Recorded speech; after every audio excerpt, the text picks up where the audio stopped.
Hi, and welcome to the THC show. THC stands for Truth, Hope, and Change, and we try to educate, stimulate, and motivate to make some change in a world where the truths aren't all that pleasant. I do this show because I'm not happy about the state of affairs with our democracy here and the way that our rights and freedoms are trampled on by those people that we pay to be servants for us. The big issue on this show and my lead issue in my pursuit of freedom and the respect for individual rights is the attempt to prohibit cannabis and all that entails. Cannabis is one of the most beneficial plants found in nature, and according to DEA Judge Francis Young back in 1989, it is one of the safest therapeutically active compounds known to man. And yet there is all kinds of effort to prohibit it, to lie about it and demonize it, and to keep it away from people for all that it can be used for its industrial uses and its medical uses and all those other things. And the reason that there's all that effort put into trying to keep it away from people is because it's so valuable. And it competes with other things that are easier to control, patent, and make money on.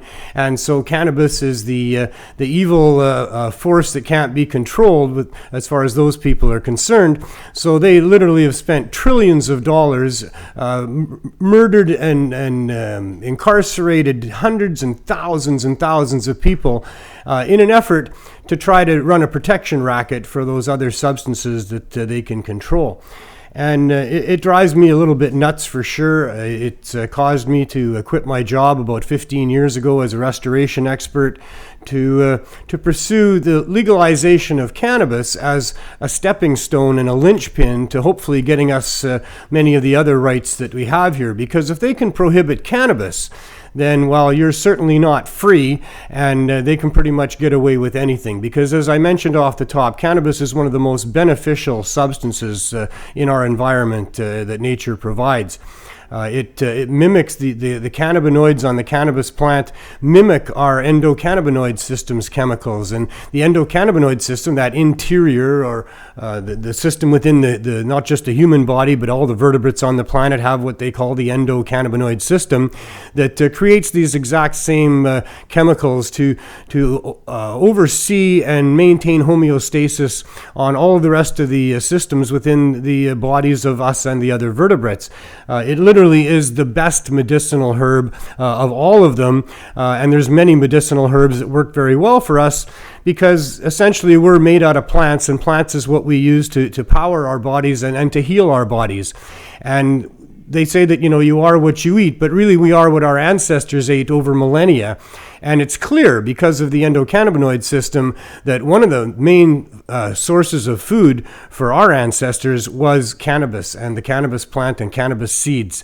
So that's what built the bodies that we now possess, and that's what is best for healing our bodies for just about everything that can go wrong with it. If you're familiar with dispensaries that used to exist where they had long lists of all the different things that cannabis was good for, well, then you would know why when you find out about the endocannabinoid system and how that job of that system is to deal with anything that happens within the body with respect to traumas and stresses and those sorts of things. So it's really a horrible thing that this amazing plant has been lied about, demonized, and prohibited for all of this time in an effort to protect pharmaceutical companies and the oil industry and the cotton industry, alcohol industries, and so many other of these industries that will use their resources to try to put down the competition. And in this case, that's resulted in us as human beings not having proper access to this amazing healing herb and or even the proper information about how it works for us. So, and one of the things that really gets me is all the talk about how it harms the developing brain. That we need to keep it away from kids, and we need to make sure kids don't even know that there are dispensaries, and we can't be talking about it at all because, the next generation is the next generation of consumers, and so they really want to keep it out of the hands of kids, and they want kids to think it's a bad thing. But really that's a hate crime, and it's complete bullshit. And if you look at the studies that they base that on, you'll find that they're completely flawed in the way that they're put together and presented, and that really if there was evidence that cannabis was harming the developing brain, it would be very evident, because cannabis use among the youth is widespread, and I feel that me personally, I'm being put a hate crime on me because I used cannabis extensively in my youth. We smoked as much as we could. We tried to get blasted and wrecked and all the other things that you try to do as a teenager. And I really feel that it has helped me in my life in many ways, and that I've functioned very well. I'm in my 60s now, and I've had a really good life. I was head carpenter for the companies that I worked for when I was a restoration expert, and I've always risen to the top of whatever field I've been in because, I think I have a good brain, and I think that cannabis helped me put all that together and to function in very dramatically better ways. And I think that that's also evident when you look at the long, long list of other people in our society, the celebrities, the artists, the engineers, the fine, fully functioning human beings that will tell you that they used cannabis in their youth as well. So it's really a lie that results in a lot more stigmatization of people and a lot of hate towards people. I mean, they're really saying that millions of Canadian adults who used cannabis in their youth are now brain damaged. And so I'm really upset about that, and that really needs to stop. And all of it is just simply because they're afraid of cannabis being used by people, and for a couple of good reasons. And one is because it interferes with the financial activities, with all the different other products that it competes with. And two, because it really is a spiritual conduit, in a way to open people's minds, in a way to get people to think outside the box that we've been put in and that we are placed in throughout our upbringing and through schools and churches and those sorts of things. So they really don't want people using cannabis and thinking about all the ways that we really shouldn't be taxed, and that the fees are outrageous, and all the other things that are wrong about our society. And they'd much rather have people using alcohol that they profit on, that keeps people a little dull in the brain and not really thinking too much about how governments are oppressive and that we're being exploited by the financial elite, and just how bad it is. So the whole point of this show and what we're trying to do here, and for all of those activists that are trying to legalize cannabis, it's a far bigger picture than just the actual desire or demand to use cannabis for getting high. It's way beyond that what we're fighting for is freedom at its very core, and for some economic release, as they're using so much of our money to try to put down cannabis and its use, and wasting billions of tax dollars, and worldwide, globally, it's trillions of dollars that are used in this attempt to run a protection racket for this amazing plant that we should all be using in so many ways, and it will be in the future. So that's my rant for the day, and it's kind of my rant all the time.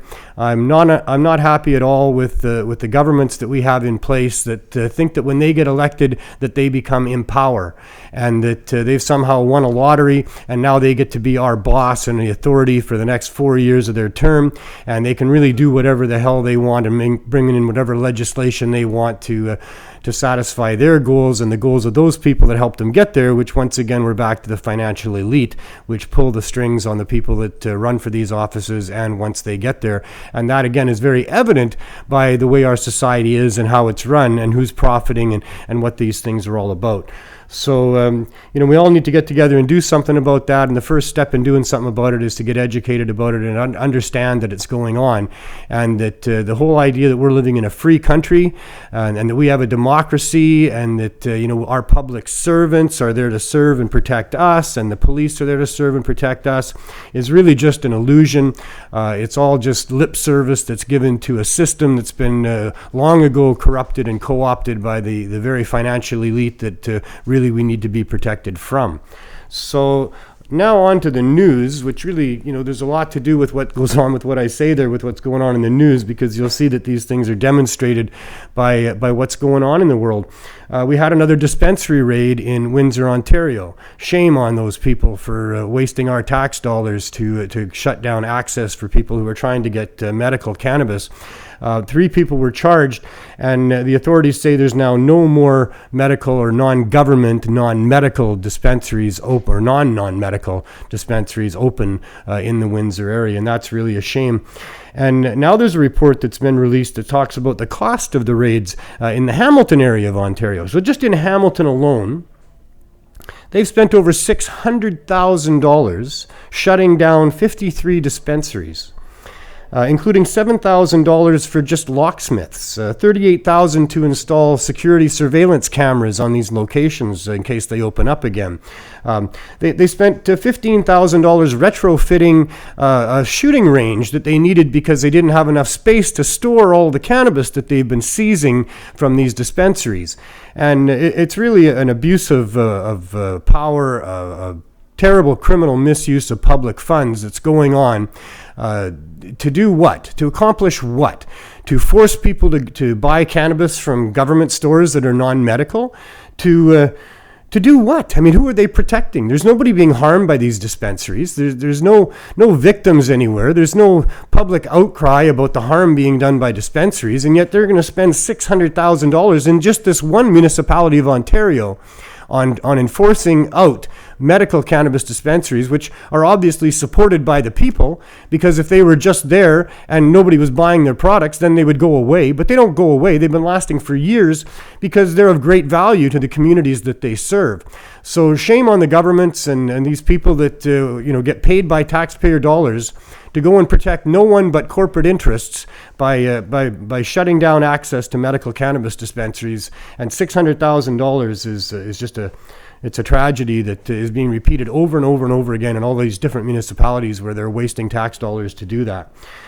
So on another side of cannabis is the crash fatalities and whether or not impaired driving is an issue to do with cannabis. And I want to note that the statistics are here for Colorado and Washington, that the crash fatalities have declined since legalization. So there's less concern about people on the roads now that they're using cannabis instead of alcohol as much. But here in Canada, of course, the upside down place, Saskatchewan is getting $5.4 million in money, tax dollars, our money, from the federal government to institute training for officers to be able to detect drug-impaired driving and people that have been using cannabis that are driving. Yet, in the first 6 months of legalization, in all of Saskatchewan, there was only 7 people that were charged with a cannabis-impaired offense, while at the same time there was 592 people charged with alcohol offenses to do with driving and drinking. And in all of Regina, which is the biggest urban area in Saskatchewan, there wasn't any charges for cannabis-impaired driving. So once again, who? What? Saskatoon maybe. You think Saskatoon's bigger than Regina? Anil says Saskatoon's bigger than Regina. We'll have to check that. We could Google that pretty quick and find that out. But, yeah, in any case, I mean, it's just ridiculous, and the amount of money that they think they can just throw around that doesn't belong to them. It belongs to us, and they need to have some justification for what they're doing in doing that, because it's a horrible crime, in my opinion. It's a criminal misuse of our precious public funds, and for no reason but to continue to demonize and stigmatize cannabis and cannabis users, to protect the interests of these corporate elite and their products, and now, in the case of cannabis, for these corporate elite and their government stores. So it's really a crime, and that needs to stop. Meanwhile, on the medical front of cannabis, in Calgary, they've banned all non-medical use of cannabis for recreational purposes, including edibles, and I guess that includes topicals. It's even written down in their thing. So there again, more stupidity and abuse of power by public servants in Canada, while in Thailand, they've now embraced medical cannabis. The government has planted 12,000 cannabis plants for medical purposes. They're hoping it's going to be some of the better sticky icky that's out there, because they've got a pretty good reputation for such things. And they're going to allow all med users to have 6 plants for themselves, but still they crack down harshly on the non-medical use of cannabis. So maybe it's time to help our brothers and sisters in Thailand and the rest of the world by informing the authorities that there's no such thing as the non-medical use of cannabis, that all use is medical, that recreation means recreation. It's a subset of medicine. It's a preventative medicine. So there's no non-medical use of cannabis, so therefore Everybody should be able to use whatever cannabis they want in Thailand and in Calgary and anywhere else in the world, because who the hell gets to tell you that you can't use something that's going to help you with your medical condition? It is the big travesty of our world that dictators, kings, queens, tyrants, and yes, even public servants think that they can interfere with what products you can access for medical purposes, let alone for whatever purposes you want. Can you imagine what would happen if, say, we woke up tomorrow and the government had decided that coffee was the dangerous drug and not cannabis, and now to get your coffee, you were going to have to go get a doctor's recommendation, or maybe there'd be government stores where you could only buy a certain amount and it wasn't very good coffee and it was really overpriced and in this, outrageous packaging. I mean, what would the citizens of this world do if it was coffee and not cannabis? We've been duped into this over decades of being lied to about what cannabis is all about and how valuable it isn't. And the reefer madness is just so thick. And here we are, spending still with so-called legalization. We're still spending more money than ever before arresting people for not harming anybody and just simply having possession of a medicinal herb. So there you go. I think we're coming up to the 420 moment. Pretty close.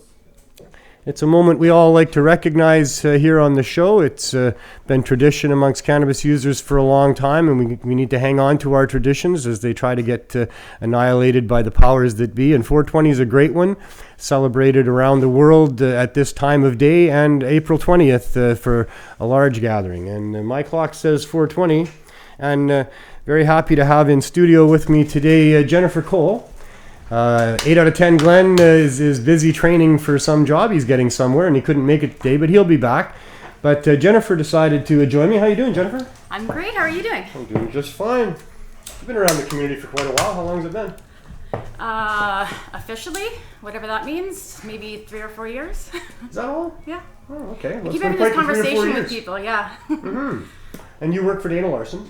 I do. I manage MJ Creams for him, as well as his office for Pothead books and all. There's MJ Cream. What do you got, Neil? Oh, I'm over here still. It's hard to know where I am all the time. So the MJ Creams. We were just talking about medical cannabis and its applications. You guys sell quite a bit of that? Yeah, we sell a fair bit. You have other creams as well? Yeah, we have the pain cream, and then we have, I'm just trying to light this up here too. We have the pain cream, which is by far the biggest seller. I think we sell more pain than all the other varieties combined, because everybody deals with pain. I pick it up fairly regularly, as you know, for a friend of mine, and she suffers greatly with her hands. Her hands really hurt her so badly, and yet, with the cream, she's much, much better. So nice. I know that that's probably true for a lot of people. Do you get any people calling you and telling you how it works? Yeah, we get a lot of people calling and telling us how it works. I mean, obviously with the pain in particular, but we have people who are dealing with chronic pain, with amputations, a lot of post-op pain and that sort of thing. Right. As well as arthritis and such. Is it got any cosmetic value? Yeah. Well, on its own, they all do, because cannabis is basically, all cannabis is going to be great for pain, and it's all going to be great for your skin as well. Right. So You have some cream that's devoted specifically to skin. Yeah. So and you have other ingredients besides just cannabis in here, right? And that's kind of what makes this one specific to pain and the other one specific to skin and that sort of thing as well. Yeah, absolutely. The very first one that Dana came out with was Pure, which has been renamed Baby. Partly because people use it on babies, and and is that just pure cannabis and nothing else? Yeah, no essential oils added, rather. I see. So, and all the other ones have some other things added. Yeah, to them. Like the pain has arnica and juniper added to it, which just enhance the pain relieving capacity of the cream. And then the skin cream has calendula added to it as well, which is very healing. Mm-hmm. And our calm cream, which is my personal favorite, has lavender and chamomile added to it. So does that calm you down when you use it? Yeah, absolutely. Yeah? And I also spend a lot of time sitting in my office up in our tower all alone staring at a computer screen. So it's wonderful to be able to just put it on and relax. Is it a fragrance that calms, or do you rub it on, or do you put it close to your nose? You rub it on, so it does both. So with as far as the lavender aspects go, it's relaxing just scent alone, as well as topically. But with the cannabis, I mean, personally, the smell of cannabis relaxes me. Right, me too. But in this case, with the cream, it's the topical. It's applying it. So with cannabis and other drugs, it amplifies those other drugs. People that are using opium, for example, if they're using cannabis, they use less opium because they don't need to, because it actually amplifies that. And it's got that effect on a lot of different of those drugs. Does it also have that effect with those other agents that you're including with these formulas for skin and pain and things? Do you know if that's the same? I've had people say that before, anecdotally, but I've looked into it the best that I can, and I've never seen any studies that show that there's any application value there. I see. But obviously, we have people who use cannabis creams and people who use creams that have been infused with essential oils, and they can both be beneficial, but we found with the combination of them that it takes it to a whole different level. So it's funny how the mind works. You have a couple of puffs and away you go sometimes. And I just got into my mind this memory that I have of a friend of mine in Nova Scotia. He lives in Halifax, Lower Sackville, Chris Backer. I don't know if you're watching, Chris, but I love you, buddy. Miss you. I haven't seen you guys for such a long time. And Chris was a burn victim. Had a very nasty fire in his house, and he had family, four-legged family members inside, and he went back in to save them, and in the process got really badly burned. And so he was early on in the program able to use cannabis for his condition, but he was part of that fight about using concentrates and topicals and things, and they were forcing him through Health Canada's regulations on allowing for the use of medical cannabis to use only dried flower on his burns. So he had been illegally using topicals that he was creating himself and having great success with, but legally he wasn't allowed to use that. So he went along with it and literally videotaped every time and would rub flower tops on his burns of all things. Jesus, oh my goodness. And of course you can imagine that didn't help much. That made it worse. And on the other side where the creams were having such great success. So he was a big part of that fight with Health Canada to get allowed to do that, because it's just so stupid. I mean, I'll try to keep it light in this session, as I mentioned, but damn it, it's just so stupid that they want to restrict your access to this plant. Yeah. To people that are really suffering in many cases. Like, who the hell cares? They want to see if it works. It might not work for anybody but them. They could be the only human on the earth that particular thing is going to work for. Who gets to come along and tell these people, oh no, you can't do that? That's dangerous. It just shows the disconnect and the fact that they don't really understand cannabis, and they don't understand the cannabis community and how people are using it. I think it shows the disconnect because they don't care about whether it actually works for people. They only care whether or not they're going to get their piece of the action, or whether or not they're the ones getting to say yes or no. I think it's a money and control thing. It's a greed and control thing. Oh, absolutely. That's also really the only reason why it's legalized. I mean, that's why the push is from the government bodies anyways. Absolutely. There again, it's evident by the way it's rolled out that it's all about profits. It's all about controlling their ability to make maximum profits on it. And the people, the daily users of cannabis. I mean, some people use cannabis once in a while, a recreational thing for them on a weekend, once in a while. Yeah. And for them, maybe to go down and spend $25 or $30 on 2 grams, which would be fine for for the weekend, for the Saturday night party or whatever, isn't such a big deal. They spend that much on alcohol easy. So they can go and do that. And we live in an urban center. There's millions of people here. So out of those millions of people, there's enough of them that probably okay with spending $30 for a couple of grams once in a while, that they're going to make a huge profit on those people and be able to stay open and do business. But what about the daily users, the people that actually need it and are using it for all kinds of different, whether they're registered as medical users or not? They use it because it helps them after work when they get home, or for helping them sleep at night. Or to continue working. I mean, I don't use less than 4 grams a day. Those people can't afford $30 for a couple of grams. Yeah. Oh, absolutely. And a couple of grams doesn't do it for them like it does for the other people. So, it's not geared to look after the people that actually need it at all. They're completely excluded, and the other ones that get to make, you know, all the money, they're the ones who are protected by all this. So it's really an example of corruption that's going on. And I hope that we can use that against them and really show that, you know, this is what your public servants are capable of. You know, they're in bed with big business. They're in bed with rich people, and they want to control your lives, and they want to charge you a lot more than you should be charged. And we should all rise up against that and demand that we put in mechanisms in place to make sure our public servants aren't doing that. Yeah.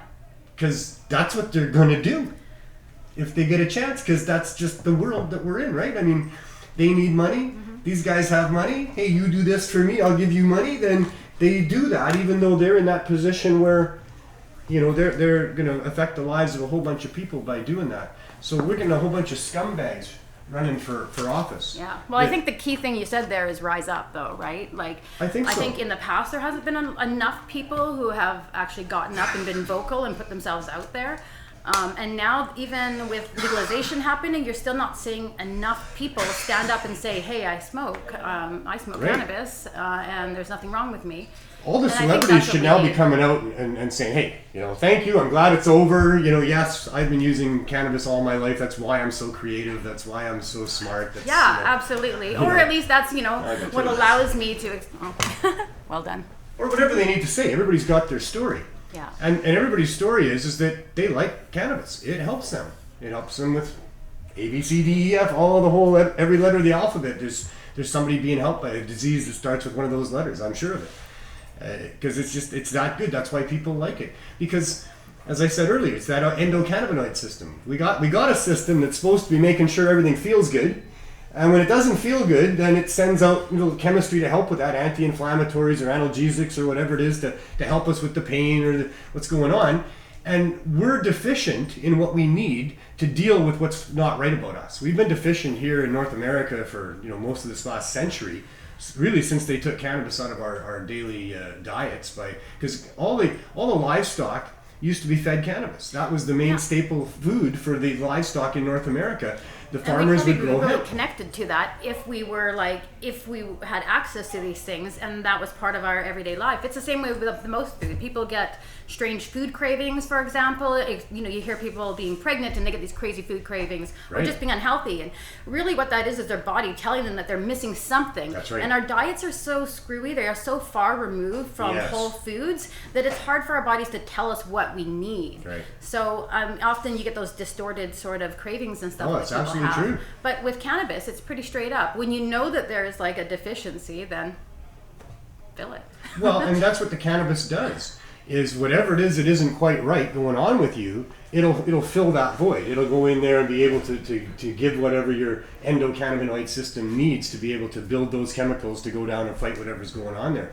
And then there's different strains, and then there's the whole range between indica and sativa. So it's from a relaxant to a stimulant and a whole bunch of things in between. And so whatever areas you're deficient in, you can find that because, you know, your nose will tell you this is exactly what you said. You get cravings and your nose can also tell you those terpenes mean that this is the cannabinoid profile of this one here, and that's the one that's probably going to help you the best. And as you go through your journey of finding what helps you the best.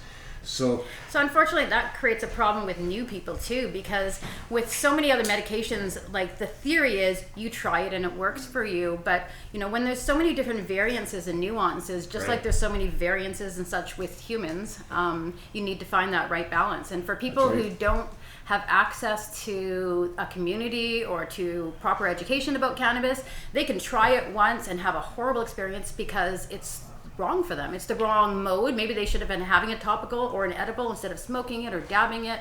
Or and if they're just going to their local guy, most of the time they don't know what they're getting. They don't, you know, if they don't have a dispensary that they can go to that can identify the different strains and be pretty good about it, can identify that, well, generally speaking, these strains work for these things, and you can try that and see and guide them in that whole path, then it is really complicated to know. So we need dispensaries is kind of the bottom line. We need places like we had before where people can go in and get the proper advice and find out what works for them with someone to guide them in that process. The science is still young.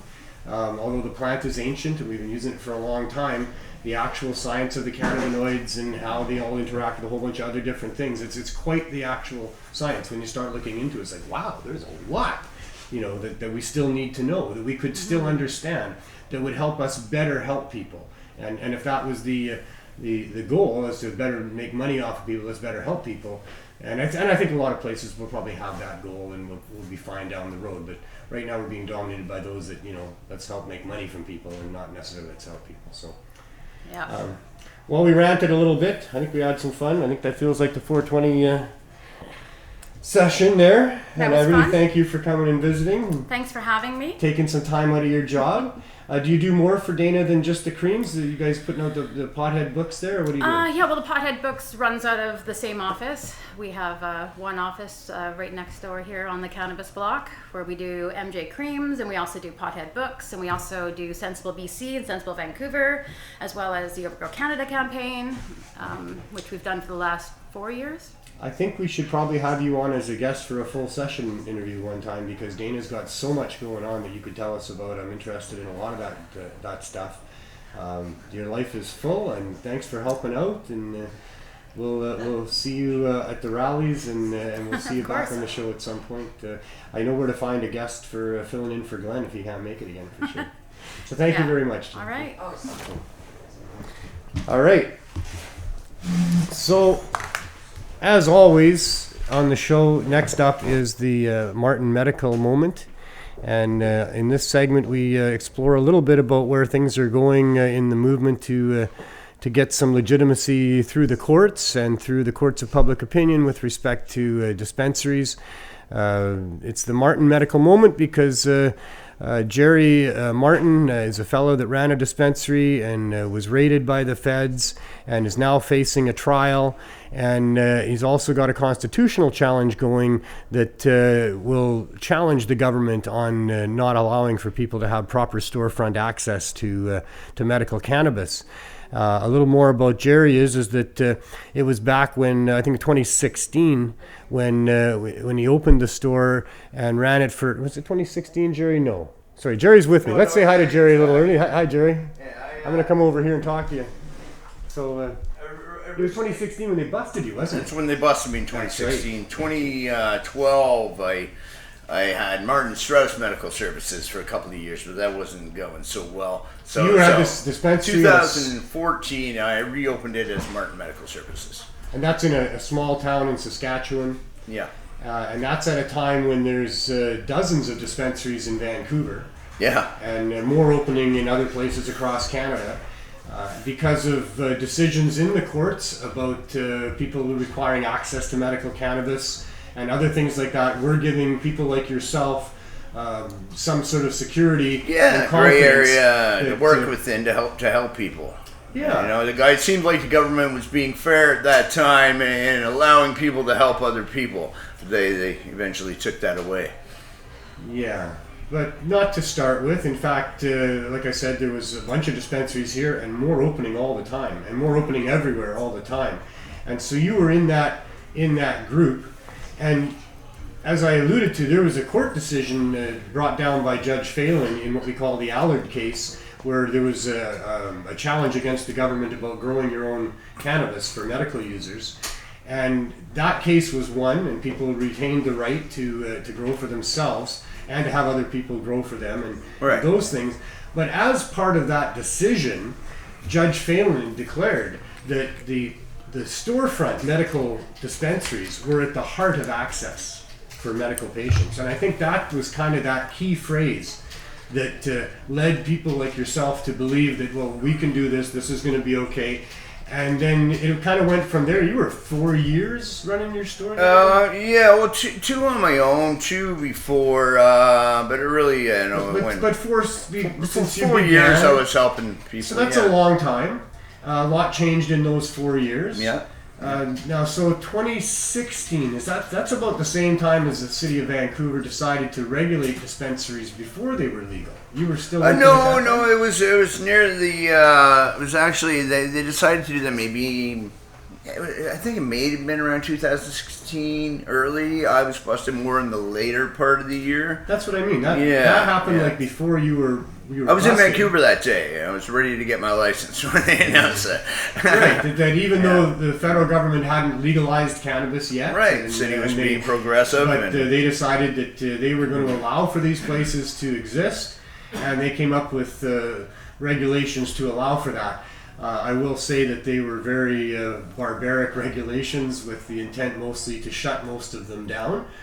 But from their point of view, it was to allow some to exist, even outside of the legal regime, and that they were going to revisit it when legalization actually happened, because there was talk about it happening. Right. There's a few communities that did that. There's a couple more on the island. There's Victoria, and then up north, the north end, there was Port Alberni, I believe. So then you got a letter from Health Canada saying shut her down. Yeah. Sort of like, I don't know. How serious do you take a letter like that? Pretty serious. Called my lawyer immediately. Yeah. Yeah, and asked what I should do. And he said, you're one of the he wish more of his clients were like me, helping people, right? With the He's to defend somebody. With that on said, I decided, I couldn't really give up helping the people. This is not like the city either. Where you get to know people no matter where you work and who you help. But in a small community, you really get to know them, and you know most of them already, so you truly want to help them. You don't want to steer them wrong. And there must be you become quite a few committed of to them. those things. Yeah. There must be quite a few of them that have pretty serious issues that you're helping. Yeah, for sure. There's children dying. Some passed away. Up to 96 or something, I think, was my oldest member.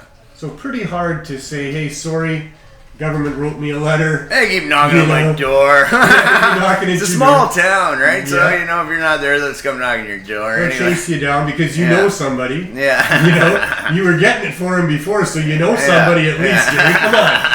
I mean, and you really, it would be impossible. I can imagine, you're a fellow that's emotional, as I am, and you would really get connected to people that you're helping, and you can't say no to those. But you're a rebel more than me, but I'm a bit of a rebel too. The government. Oh, you're a rebel, dude. I'm a rebel too. I know you were more of a rebel than me even. I was trying to comply as best I could in a lot of ways, because get along to go along to get along. But damn it, if I got the government saying no, you can't, and I got Mrs. Smith, person I know in distress, needing my help, I ain't saying no to her. Yeah. I'm saying no to them. Well, that's right? I'm going to keep did. helping this lady because I think you're wrong, and I totally can see why you would do what you did. In fact, I can't see it going the other way. I've rolled that around a lot of times. I can't see it going. I can't see you saying to all those people, you had 1,000 members in a town with 1,000 people. Well, not anymore. I think they're down to about 860 now. The last time I looked online a couple days ago. I see. Yeah. So town's not doing well. But it's not a big town at all, and you had a membership that was compatible or comparable to the amount of people in the town. Although some would have been from other towns coming to your town. Yeah, all over Canada. But they put you in an impossible place. I mean, I don't think that they could expect you to actually stop helping people. And who's making that decision? And are they on the ground meeting these people? Are they there standing beside you? Well, it's Health Canada. Hey, Jerry, say no to her. It's Health Canada making the decision. They're the complainants, right? In some ivory tower back in Ottawa somewhere, not aware of you and Mrs. Smith and all the other Mrs. Smiths that you're helping. Yeah. I'm sure they were there beside you, watching them say, "Jerry, please, I need my medicine." I'm sure saying, "No, I can't." I'm sure they were aware. That's part of the reason they shut me down, is because I was helping so many people, and I was being public about that. And I think that was a major cause of Jerry, the arrest. Back up a minute. What do you mean that's why they shut you down? Why would they do that? These are our friends, aren't they? These public servants. CBC came in and did a story about what I was doing for the community. They were also, one of their TV shows was going to do a show on that as well. It never happened. So they came in to see what I was doing for the community, and, not just the dispensary, not just those that came to the dispensary, but I helped everybody, and I helped rebuild that community with library books and hospital beds and rodeo ground buildings, and you name it, kids going to school, kids camps, all these sort of things. So yeah, it made her. That's why they called you the King of Compassion. Yeah. You helped your community in all of those ways, wherever you saw a need. Yeah. And you helped the activist community as well, wherever you saw a need. And I witnessed that personally. So you got a title that I know you deserve, called the King of Compassion, for doing all of that. And yet, holy smokes, they're going to come and tell you, there you go. Sorry. We should have one of those around for everybody. I got another one. You got a joint in your hand that one there. over there. I got cool. Right. Future guests too. So it was a real shame when they came in and they took everything. So CBC does a story, and then not too long after that, did the letter come before the story? The letter came after the story. CBC does a story. You get a letter saying stop doing that. Yeah. Stop helping people. Pretty much. So anyways, I didn't comply, and but another year went by. I remember I seen a post. It was over a year because I remember making a post there. You want some of that one? Sure. I remember making a post that saying it was a year later holding up the paper and they had done nothing. So it didn't seem like they were going to do anything. Again, they hadn't really done much to any of the other dispensaries except for the one in Saskatchewan that got a letter. Other than that, any other province, I don't believe, really. Another one got a letter. Did they also close down? 13 people got a letter, or 13 businesses got a letter from across Canada. Right, I remember that. It wasn't just in Saskatchewan. No. Places. Yeah. The only two of us were in Saskatchewan got the letter at the time, right? There was only a couple. So we had a little update last week with your lawyer there that they're going to challenge them on several different fronts coming up maybe next spring. Not sure. It's not far away, really. It's only 3-4 months away now. So, is there a firm date on that? No. We're looking at February, March is when they're looking forward to. That's not spring. Well, not there. It's not. Here it's not either. Not spring anyway, as far as I know. Yeah. So. March is technically supposed to be the first day of spring's in March, isn't it? I don't know. Yeah, I think so. Yeah. Definitely not there though. If Roxanne was here, she'd know 100%. Yeah. Shout out to Roxanne. She's always got it under control. When everything's going on. But so you're just still in limbo, and that's been going on since 2016. Your constitutional challenge is that people should be able to have a storefront. Tell us about what the actual particulars of that challenge are. So there's a bunch of them. We're challenging a bunch of different things. For instance, time and growing. At the time that they're saying that I allegedly sold cannabis, which I did, they're backdating that to 2015, which is great. Because of the Allard case. So it's now going to bring up all those issues, right? So, I see. So the time it takes to grow. So at that time, if you were to say, hey, I'm going to go legal, you can't possibly grow. It's your first time growing, maybe. You might not even grow anything good. If you're to go to an LP, you've got to register. And at that time, you would have had to register, and you only could register with one at that time. If you wanted to not use that one and another, you'd have to re-register, go through all that sort of process again. And then there's people can't even register. They can't register. Some can't even read, let alone use a computer. Some don't have bank accounts. Address. Some don't even have homes. Yeah. So there's quite a few points in there. We're going to take the biggest ones that we think are most valid. We can't argue them all. There's so many of them. But we're going to take the ones that pertain to storefront dispensaries and access and real access and being able to see and touch and smell and see the product you're buying and get some advice on that product before you buy it, from a person. So a win it would be a great precedent for not just you, but a whole bunch of other dispensary owners that are, facing similar legal challenges at this point. I'm not sure if anybody's quite similar to you. I think it'd probably open up that gray door again. Until they can put laws in place again, because they would be forced to, they'd probably be given another year or whatever to put laws in place like they were with the Allard and Smith case, right?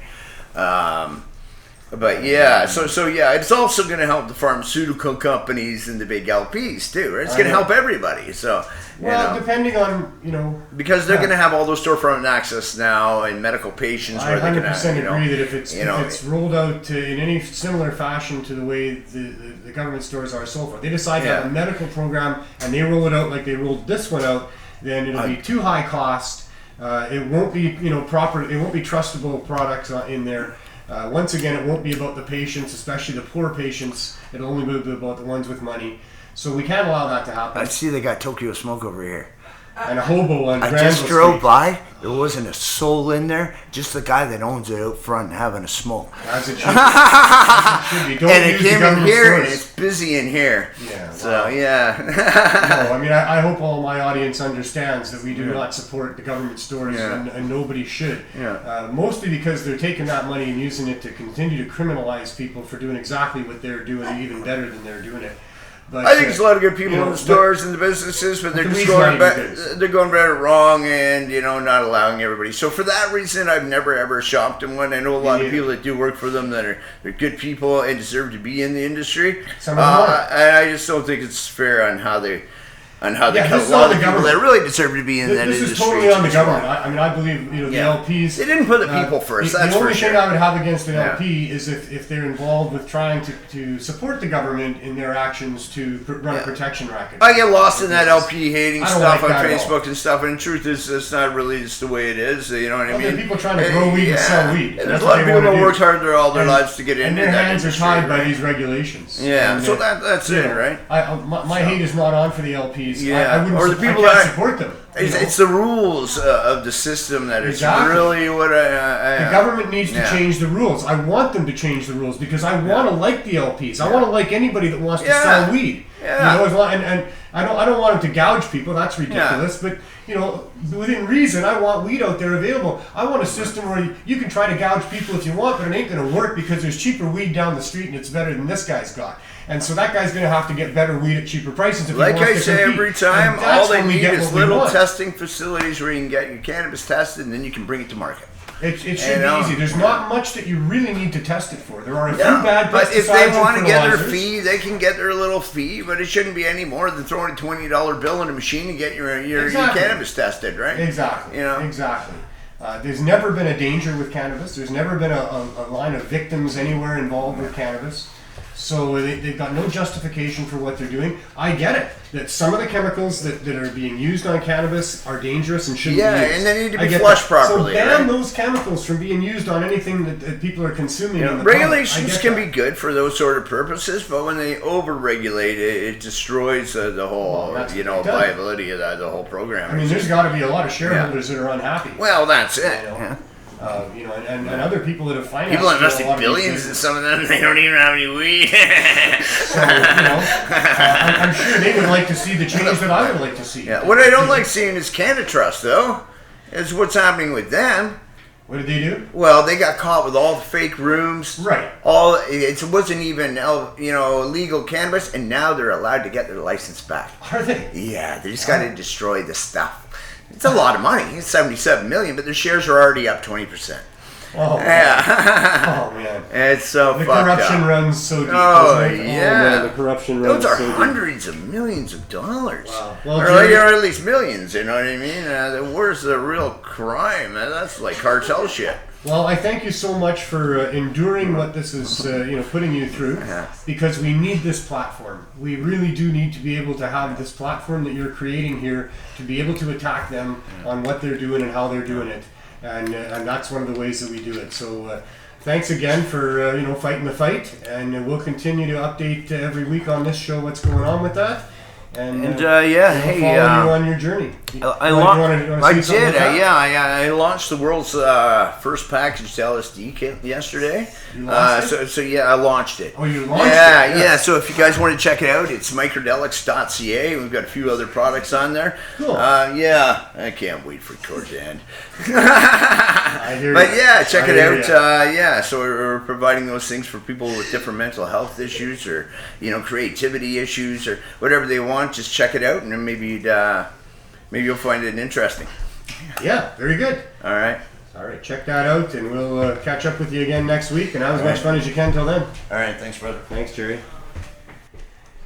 All right, so next up on the show is our main guest, and today I'm very thrilled to have Carrol Gwilt and Don Briere in studio with us, and they almost need no introduction, but really they're the the brains and the energy behind the fantastic chain of Weeds, Glass and Gift stores, and pioneers from way back in making sure that people get cannabis and to try to fight the system that doesn't allow for access.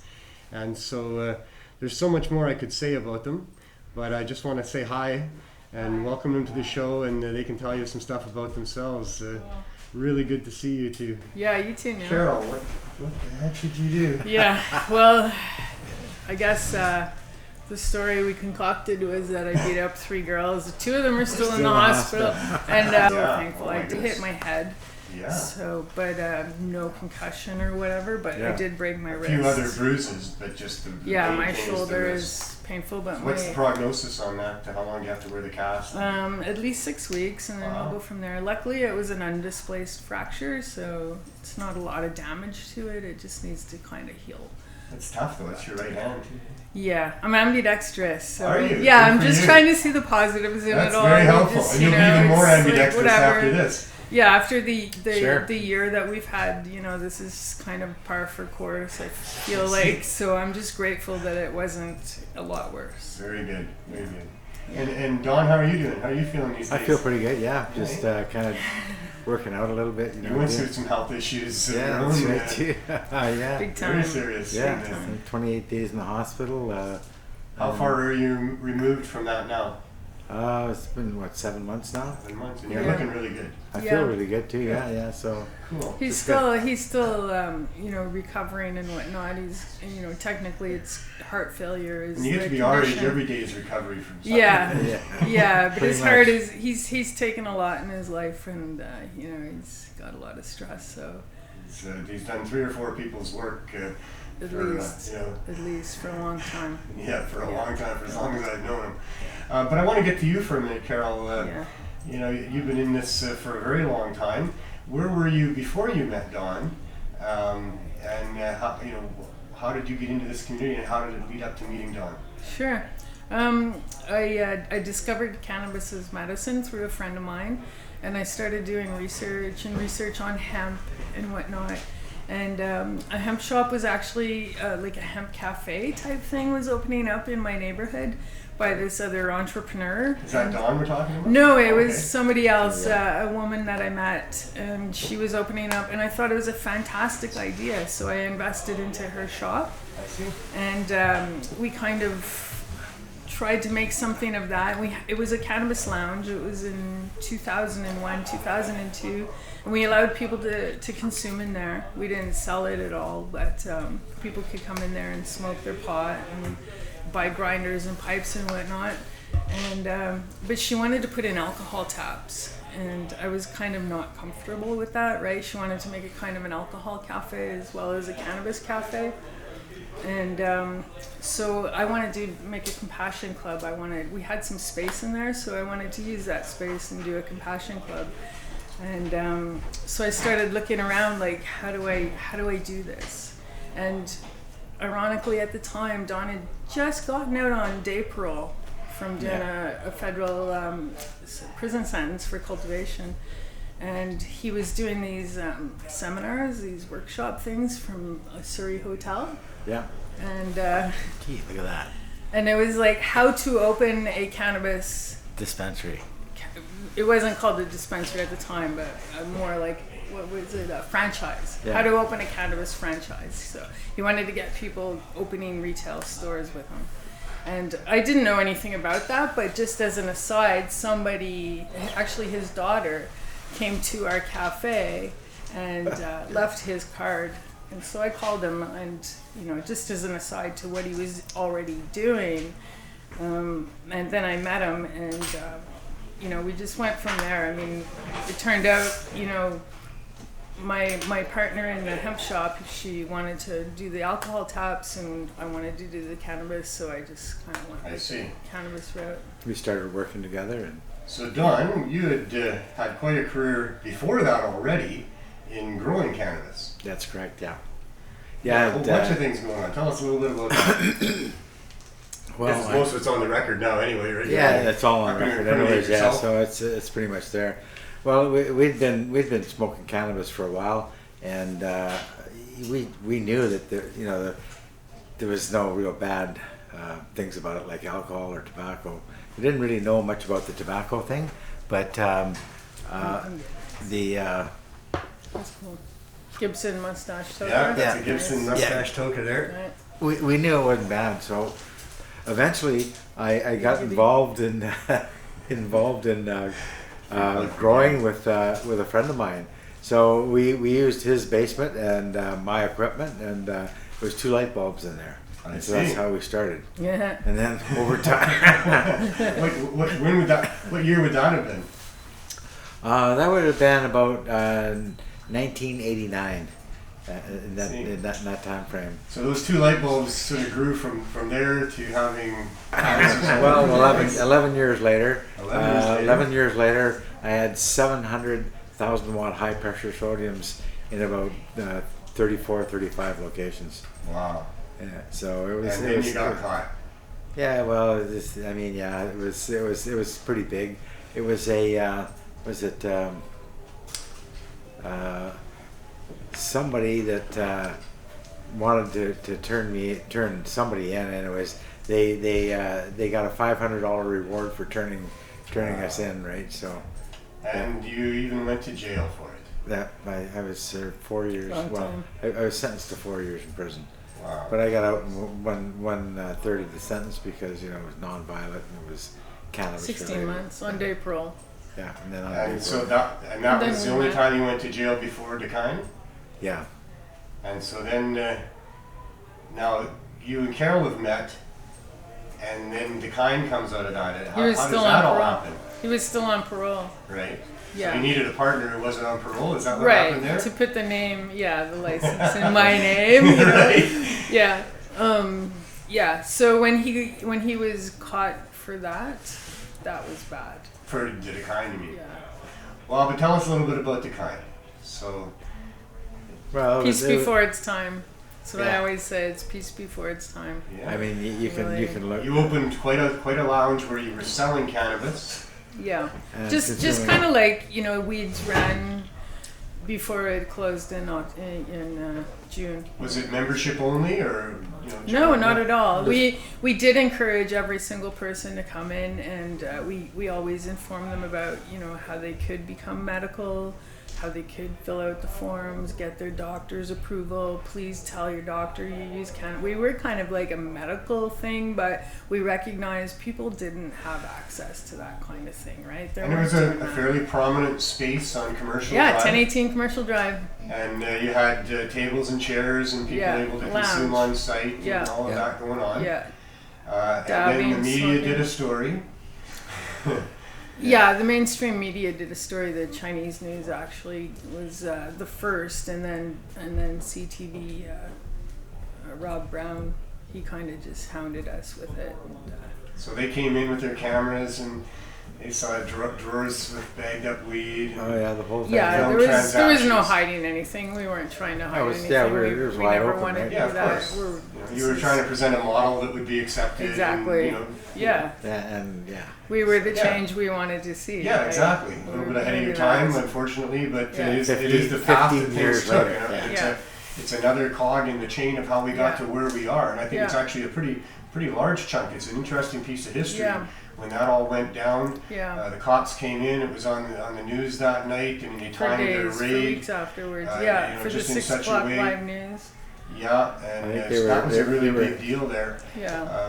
They were filming Fantastic Four there that day. Oh yeah, they were doing Yeah, a large and, movie scene on all- Commercial Drive. Yeah, all that interrupted that. Yeah. The bus service got shut down. They could have come in the morning at 10 o'clock in the morning when there was nobody there and issued a warrant and arrest everybody. But they wanted the big news thing, right? So they Yeah, wanted to have 62 it. cops Yeah. and helicopters and Yeah, news balaclavas trucks came in with guns. and- yeah, Um, it was a big you- show, wanted but it to really see- drew the line in the sand there, right? Like yeah. that was fucking overkill. Like who didn't agree that was overkill, right? Like Well, and then from there it went to the trial, yeah, where they had big burly undercover cops bringing in trays full of brownies and cookies and talking about these Yeah. dangerous things.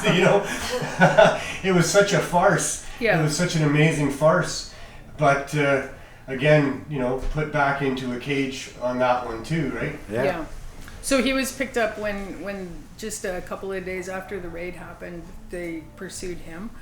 Yeah. And so when they picked him up, he went from the street to maximum security prison for the next almost 10 months. Wow. Yeah. So because he was breaching his parole at this point, so Right. he was After the raid, we decided, you know, that we wanted to stay open, and so I was still active in going to get cannabis because they took all of our stuff, right? That's the way we did it. Yeah. That's the way you did it. Yeah, and so anyways, in the end, they had a 7 or 8 cars tailing me, and they got me right at First Avenue.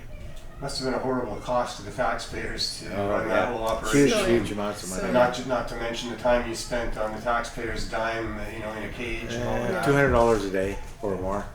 And the court costs and the rest of it. Yeah, that's horrible abuse of $5,000 a power day. and criminal misuse of public funds. Yeah. For sure. So then you learned your lesson, you came out of jail and you said, that's it, I'm done with cannabis activism, and you've been doing plumbing ever since? Is that what happened? Yeah, mainlining right to the pot stores, yeah.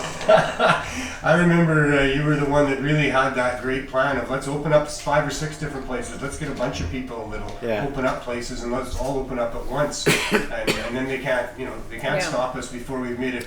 Well, that's what we tried impact, to do right? with the kind. Unfortunately, we got picked off to just a couple of weeks too soon. Right. Otherwise, we'd have opened up another dozen stores right away, and it would have been extremely difficult and almost impossible for the cost of policing that.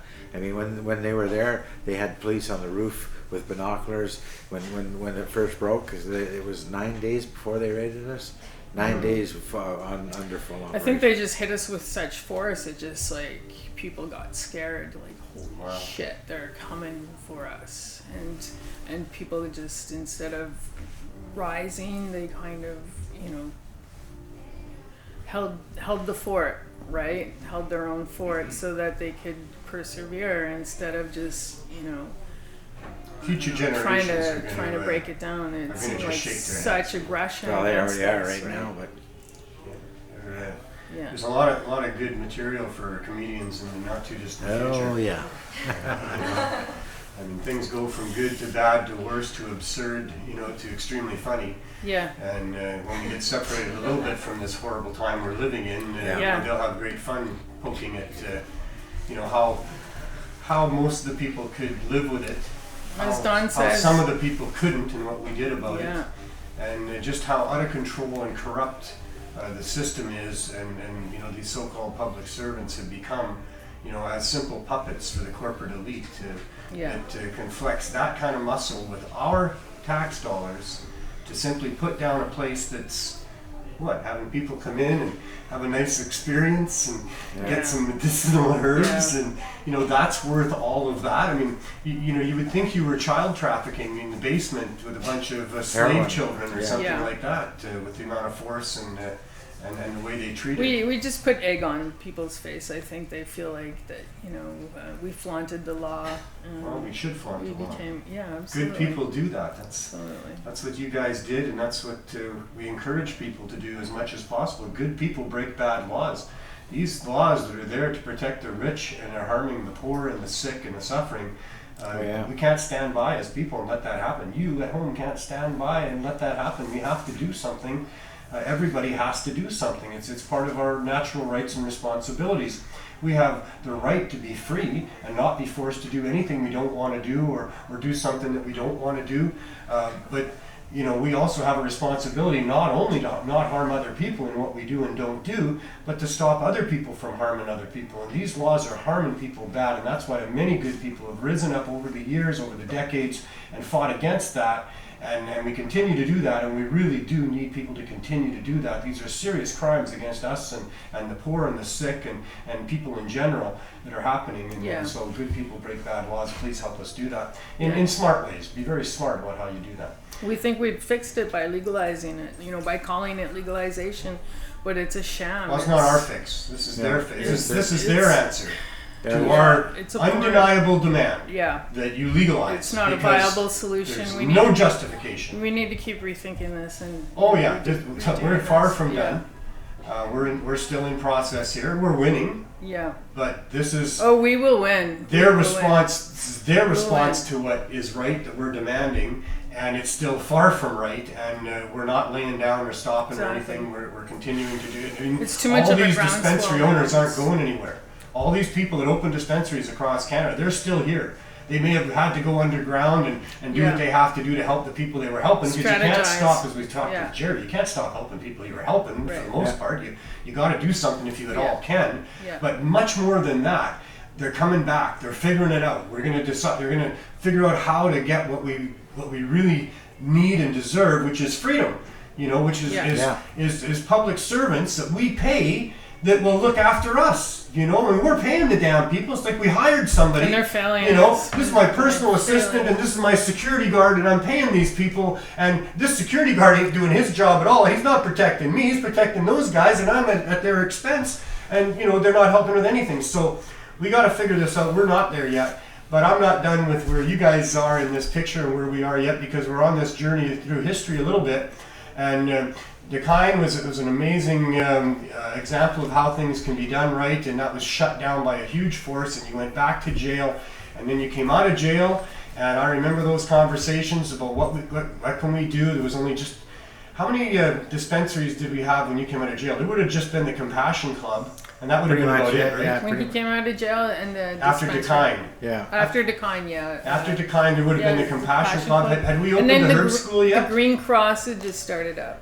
Okay, so if the Green Cross had just started up, that means we had the Herb School as well. So we had those 3 dispensaries, and then Dana opened up the medicinal cannabis dispensary not long, but you were out by that time. Yeah. And so there was a handful. That He was was out sprouting out during into that more. time, And then we were having talks, and I remember you were saying, you know, we need to have a bunch more people open this stuff up, and you did it yourself, basically. I mean, you did have some other people open up, Yeah. but you really did lead the way in doing that. And you opened up Weeds, Glass, and Gifts. And, That's right. not just one, but how did that Several. evolution happen? 36 stores in 36 months. 36 stores in 36 months. Yeah. Wow, quite the 3 Right years. across. Yeah. Quite the 3 years. Yeah.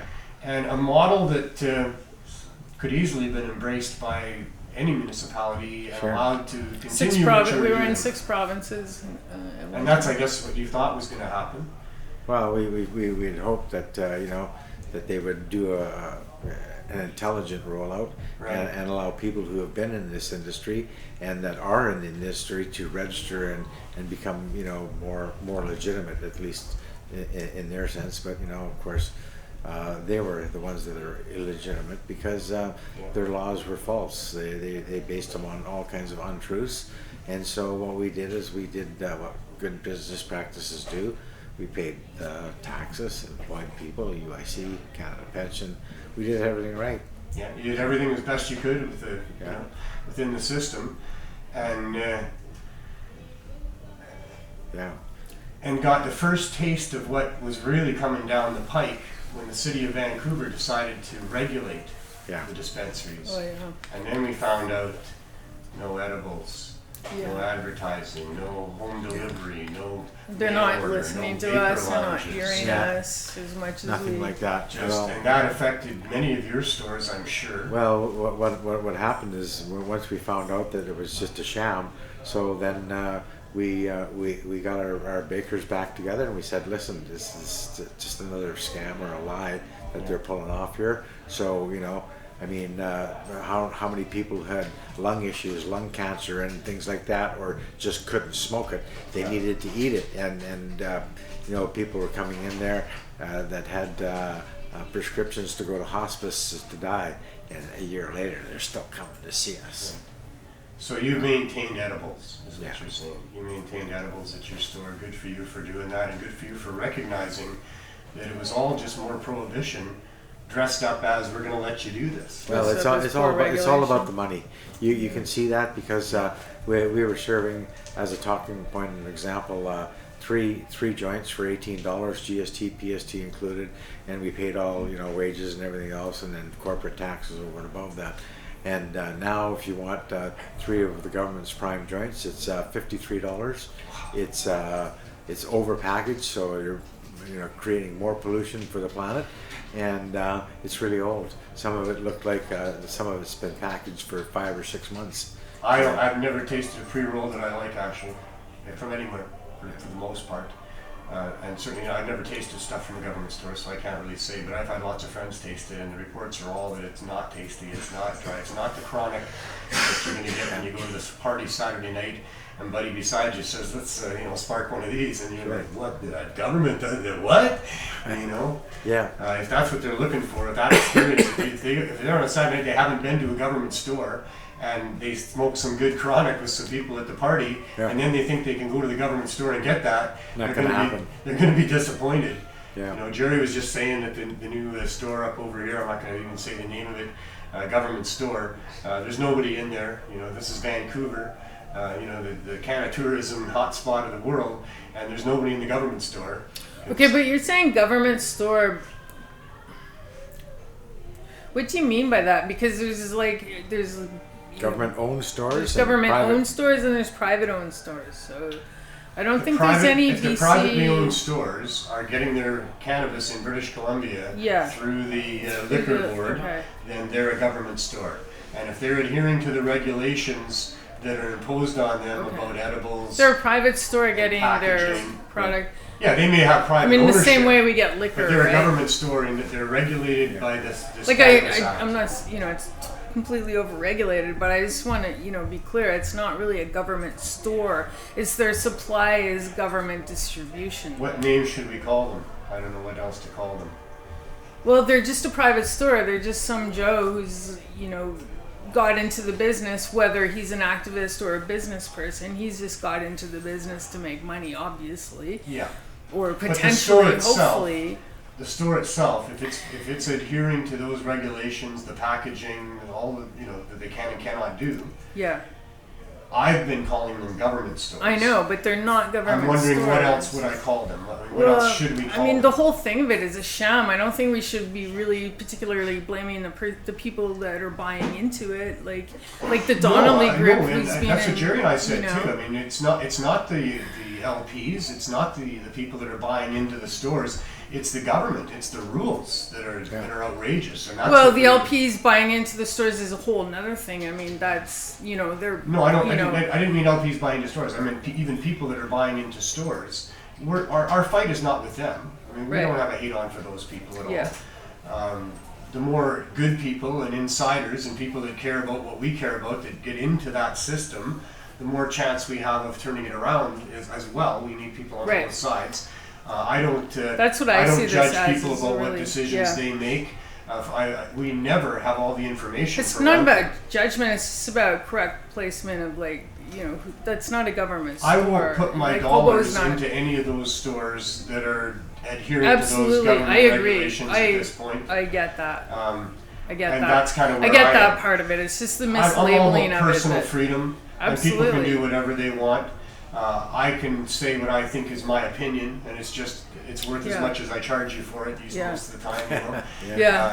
You don't have to listen to me. I don't make decisions for anybody else. For me, I won't support them. I haven't seen that they have really good weed yet, but I'm presuming that they will. Eventually, eventually they probably will. Yeah. They got a bunch of shareholders that care about profit margin and market share. Yeah. So I'm sure they're going to start producing better weed. And they're clueless. I mean, to them, it's just another product. It's like it's just $1. It's all they it is. could be It's selling shareholders watches or Yeah, it's all about the money, all about the control. It's profits, not for a lot not of people. And For a lot of people. all these dispensaries that we had, I mean, they all had, regular customers that were just like regular people, that the ones that didn't require a doctor on board, is what I'm talking about.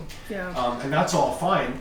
But there was also a group of people coming to all these dispensaries that were really in need, that were accessing cannabis in ways they couldn't otherwise. That, That's it right, was an amazing service for all of those absolutely. people. Strain selection. And that need, as you know, is not being met at all. No. No. I want you to find me another name for them, Carrol, if I can't call them government stores. And I'm not trying to hate on the people that own them, that are just, individual family people that bought a deal because they thought weed was going to, and maybe they'll make money down the road when they get better product and lower prices and they stop criminalizing, the other growers and sellers. Yeah. They shouldn't make as much money. It's not the cash cow that so many investors have jumped into thinking, oh my God, we can get $15 a gram, and if we turn it into a concentrate, we can get $100 a gram, and that's their vision of how much money they can make. I mean, hell, $10 a gram was prohibition pricing.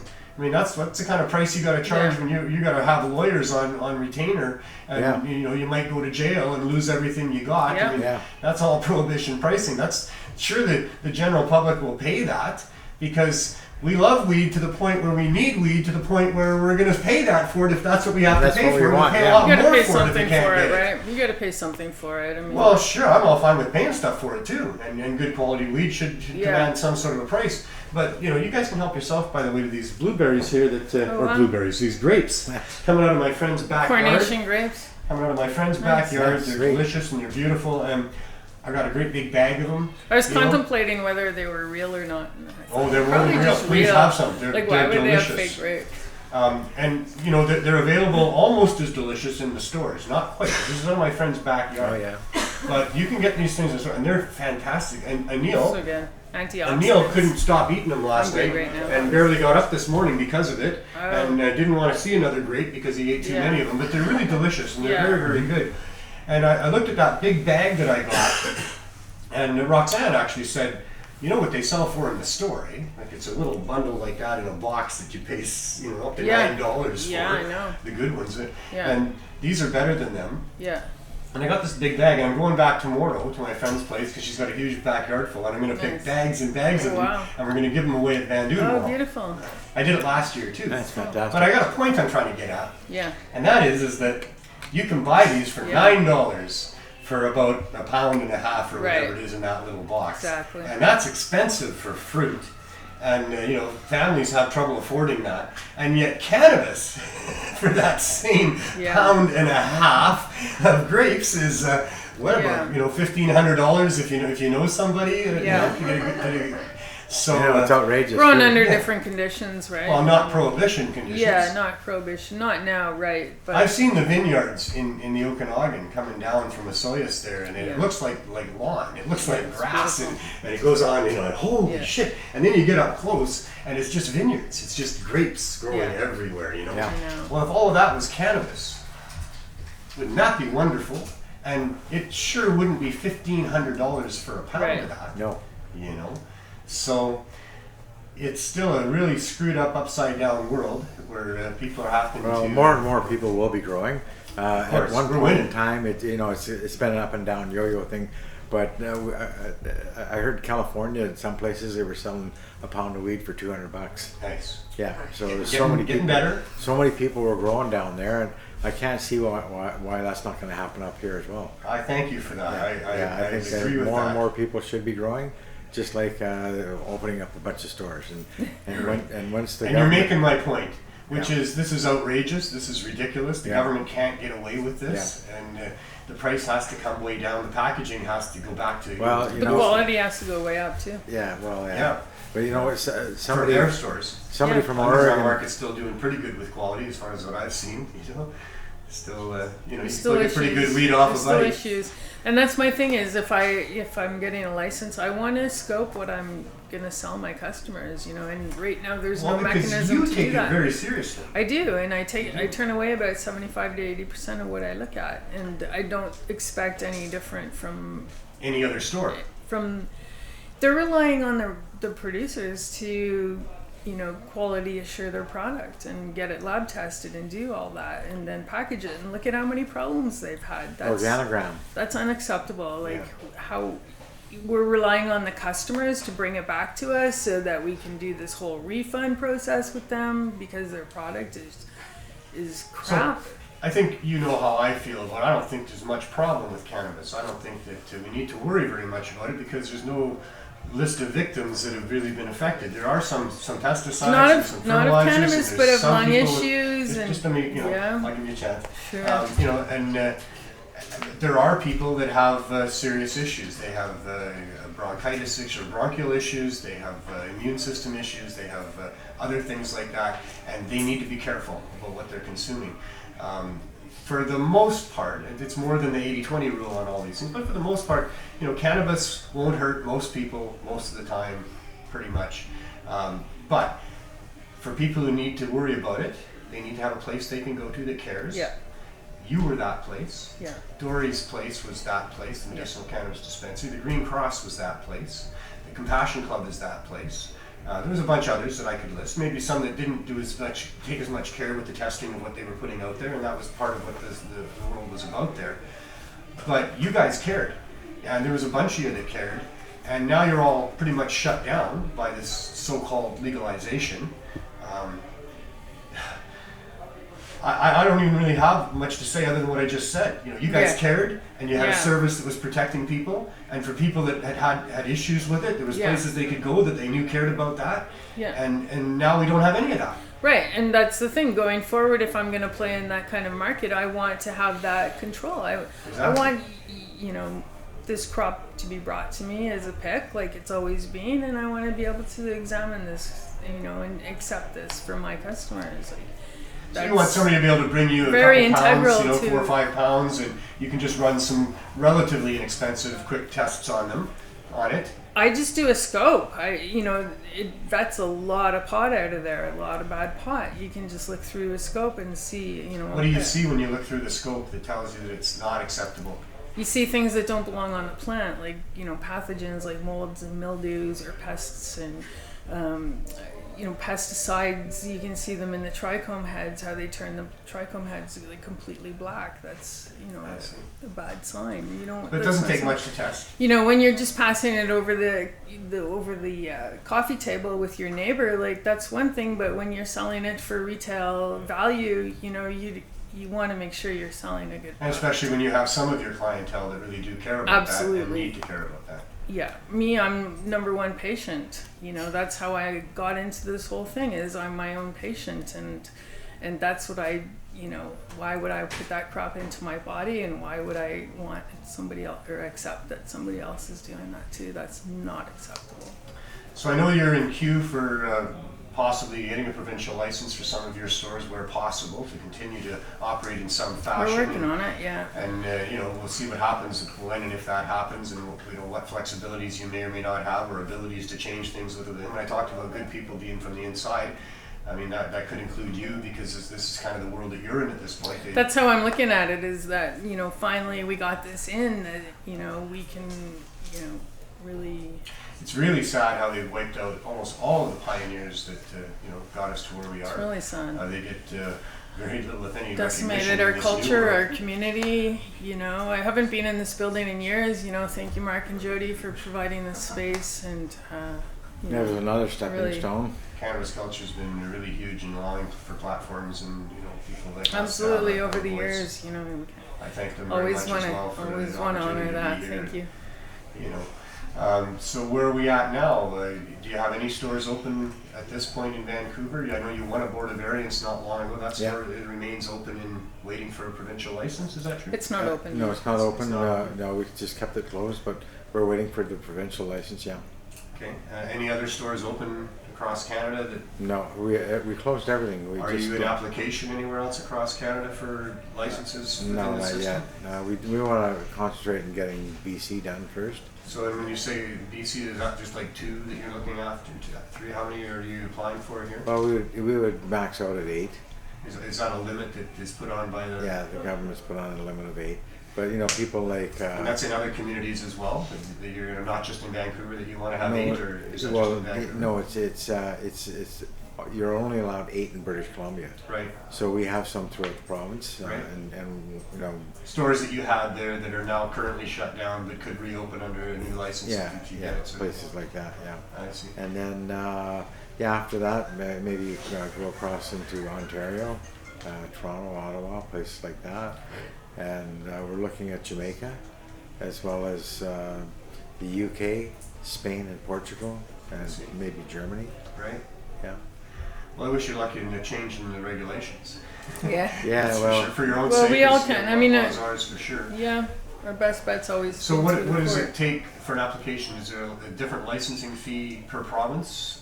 Is it it's totally different. Yeah, per province. every place is so different. Even municipalities, like Vancouver, we're going to charge $30,000 a year for a They license. still got that going on. Well, it's down to 22,000 from what I understand, but that's ridiculous. Well, there was a couple other things that bumped it up from 32. It was actually 35 or something. Well, so yeah, now it's down with those things to about Yeah, 22. we're not sure because we Still haven't completely outrageous. And Yeah. We haven't paid one yet. We don't Yeah. know the exact amount. So I mean, the big casino here in Vancouver, they pay $7,000 a year for their business license. So Right.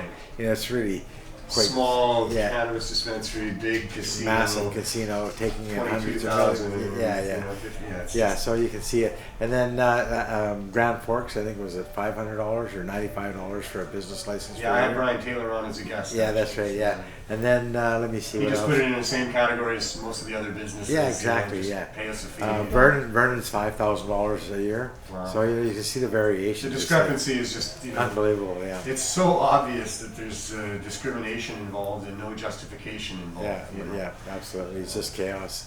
If this was the Titanic, they'd go down faster. We're trying. It's taken 10 months so far. Yeah. Or, 10 months. Well, haven't heard. So Really. it's sad. I mean, really, you built an empire of these stores, 36 at the end there, and you know, I love what you've done. I think you can take great solace and enjoyment out of how far you pushed things and how far you got, and the world that you started out in, that we were up against back in the early days, Against the wall, to yeah. where we are now is very different. Yeah. I very love your different. optimism that you know, there's too many people growing now. There's too many lots of other things going on too, right? There wasn't very many activists back in those days either. And now so many people identify as an activist. It's wonderful to see that as well. And so, you know, we're winning. I think we passed a tipping point. But what we're able to expose through all this is just who these evil bastards are that were behind this in the first place and are still trying to hang on for all they're worth now. Oh, yeah. You know, they gave us what we demanded in the way of legalization. I mean, you warn, we warn, you legalize and regulate, right? We preached Yeah. it from the stages, Yeah. please, you know. And I know they heard that and went, well, how can we do this? Well, okay, we can legalize it so they can have it if they buy it off of us and our friends only. Sure. And we'll regulate it to make sure it's only us and our friends that get to grow it and sell it. That's so pretty much it. we'll keep the prices where they are and we'll make a fortune and ha ha ha to them. No, they Not only jack that, the they get to prices. wipe us out. Yeah. You know, because I think they don't like us for a long time because we've been mucking with their system here where they just think they can exploit people and Yeah, but- you know, not have cannabis compete with them. And they don't like that we've pushed that agenda because they can't compete. And like you say, they're not going to win in the end, right? No. Everybody's going to grow this stuff. You can see it when you drive across the prairies. It's growing for miles. Right off the number 1 and the number 3, Oh, yeah. you can see cannabis growing now. Yeah, we came down from Grand Forks and same thing right on the side of the road. Yep. They had a fence like it was like 3.5 feet high, right? There was no fence where I was. I took some pictures on my last trip back from Nice. Saskatchewan. Yeah. I'm driving down the highway, and all of a sudden I look to the right and went, I think we've been driving by weed for a while. You know, so Yeah. I pulled over and got out and took some pictures, and sure enough, as far as you could, and I've seen it before. Wow. I mean, we did many trips across Canada, Yeah. but it didn't used to be on the main highways. They used to Yeah. have to hide it from there. Yeah, yeah. That's cool. But there is so much of it. You know, when I see the prices they're charging for CBD, the LPs, it's just Well, that's going to change soon too. like, yeah, I mean, they just can't get away with that. I mean, I know there's some rich people, you know, that spend their money, they don't give a shit. Yeah, they can it's afford worth it because it's going to really help them with what they Yeah, got going absolutely. on. And it's legal if they buy it here, so, you know, they don't care, right? Yeah. But those aren't the people that I'm fighting for, No. you know? Yeah. The masses of the people that you see everywhere that go to work every day that Yeah. struggle to pay for gasoline because that's overtaxed, and now Yeah. they're giving us weed that's overtaxed, and it's not even good quality weed. You know, like what the hell? No, it just drives me nuts. You know, gas was actually the first little campaign that I don't know if it's the first one. It was the first one I started going out in the middle of the night and putting up 4x8 sheets of plywood that said things on it for rush hour to see in the morning. The first ones I did that with was jail the gas conspirators. That was a long time ago. I was still married back then. That was a way long time ago. Yeah, that's pretty wild. Well, because even back then, it was pretty clear to me that you didn't need to be even using fossil fuels at all. Like, we have the technology. Come on, Oh, give me yeah, a break, we do. you know. Yeah. I mean, every car is this unit that travels around, you know, with sun falling onto it, and you capture the sun, and you got solar energy, and Yeah. away you go. Not to mention the energy that you derive every time you hit the brakes, every time you go. The wind, like, you just run a couple of turbines through the tunnels through the center of the car that catches the wind coming in. Yep, sure. And you have some turbines in there, some real free floating, don't take anything to spin, but once they're spinning, they're generating energy. So you just capture all that energy, and what you do with that is you run a couple of electric motors. So you got a couple of electric motors in there, and what those electric motors, just little ones, they're compressing air. So you use the electricity that you can get from the environment to compress some air, and you use compressed air to drive your beautiful, silent, emission-free vehicle, and you don't have to pay nothing for fuel. It runs. Yeah. But they're not going to give us that, because then they can't sell the fossil fuels. Oh, of course, yeah. They own all that fossil fuel they got to sell. So until they sell it all, they're going to keep forcing us to buy it by doing all sorts of nasty things to people that come up with ideas like I got about how we don't need to use their fossil fuels. That's so right, if I die shortly, look into my death. It could be that I threatened the fossil fuel industry too many times here. And that's it. You're done now. I don't care if people want to spend a whole bunch of money on overpriced weed. It is whatever, good or bad. I don't care, and I don't care if groups and corporations and companies and individuals want to sell overpriced weed that isn't very good or is. I don't care. Yeah. They can get together and have a happy day together all they want. I don't care about that. I care that people can have access to good quality cannabis if they need it, At a especially reasonable for price. their medical purposes, and that there's groups out there that are providing that aren't gouging everybody, and that's what I care about, and that's what we're going to keep fighting for, and that's what we're going to get. What do we got for time? Oh, we still got a little bit of time. That's good. Right, yeah. So, what did you guys want to talk about? Well, just... Well, we didn't mention that, we've laid off over 250 Yeah, that's right. I almost got there. over 250 people. I was going to talk about how sad it is to go to your warehouse. It's really sad.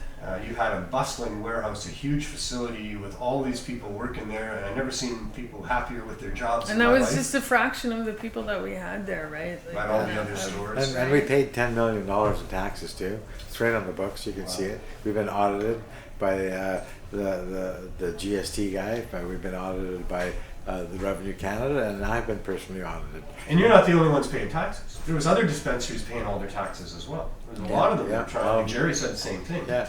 So that's how you stay legitimate. I actually saw something from a Weeds post today that was very enlightening, talking about the amount of taxes that were paid before they shut down all these dispensaries, because most of the dispensaries were trying to comply, and that was one of the things they were concerned about, so they were paying taxes. Yeah. Compared with how much money they're actually taking in now from the legal stores that, and I don't think they're making, I think the balance is way down on the side over here. Well, I think Ontario lost $45 million, and I don't know what BC is doing, but in the same time frame that BC took in $19 million, Alberta took in $220 million. Yeah. So the BC rollout was just totally incompetent. It's just enforcement. Yeah. They just need to hire more cops, get bigger guns, and put in more surveillance. Sure. And scare everybody. They got to scare everybody too. Well, that's why they got. So they're going to have to scare people that if you know somebody that's selling somebody else some weed, or there's more than 4 plants, that if you don't turn them in, and that's going to be a serious crime in the future. If they continue down the path that they're going on, we'll be like Mexico. We'll be getting our weed through cartels and gangsters that are heavily fortified, armed better than the police even, and there'll be more blood in the streets than there ever was. They never could enforce prohibition. It's a completely failed policy that fails for us as people, but unfortunately works for the rich and powerful in protecting their own interests. And of course. And if they continue to try to exercise muscle to put down the cannabis industry, that's the direction we're going to be heading in.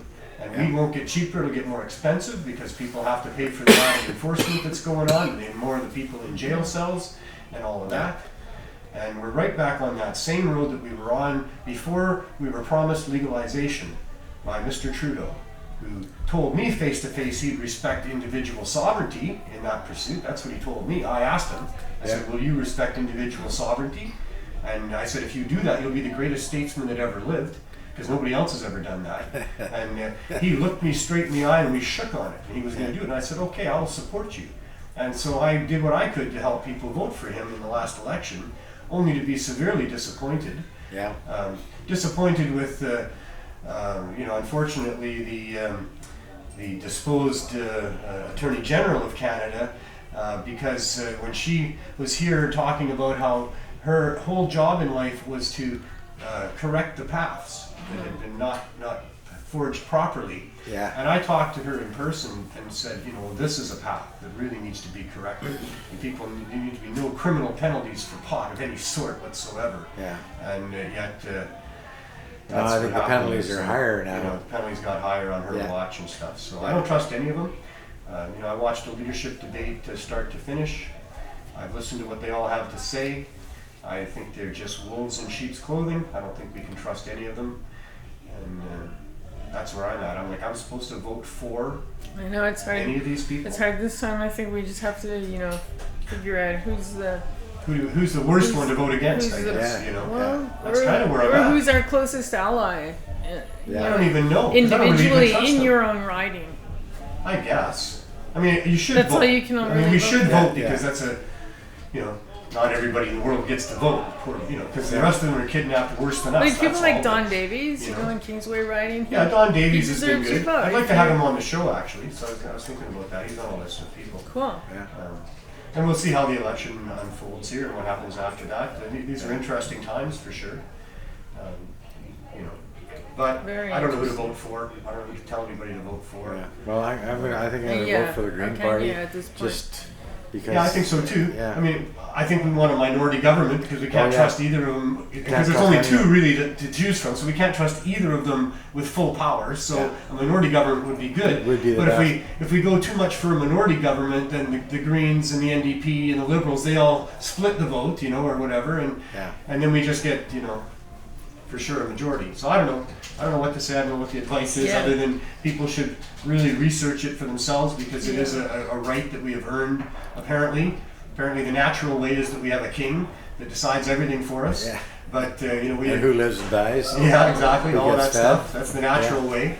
But we're lucky enough here that we've been able to fight off the kings and queens enough that we get to vote on who gets to be our masters on their behalf. It's a 4-year elected dictatorship. That's right, a revolving dictatorship that goes 4 years. Yeah. And they're really just the puppets for the real masters, which are still the kings and queens and those types the of people. industrialists, People whose names you don't really know because they make enough billions of dollars that they can hide. Yeah, they hide behind shields, yeah. So we're still the chattel of overseers. Yeah. But we've gained a lot of ground. And in many ways, yes. You're born when you're born, and I was born into this time, as were you, and these are the battles that we're fighting. Prior to us, they were, not as able to be as successful. I think. You look at the Magna Carta, and what that was about, and that was the first real bill that gave anybody other than the king and queen any types of rights at all.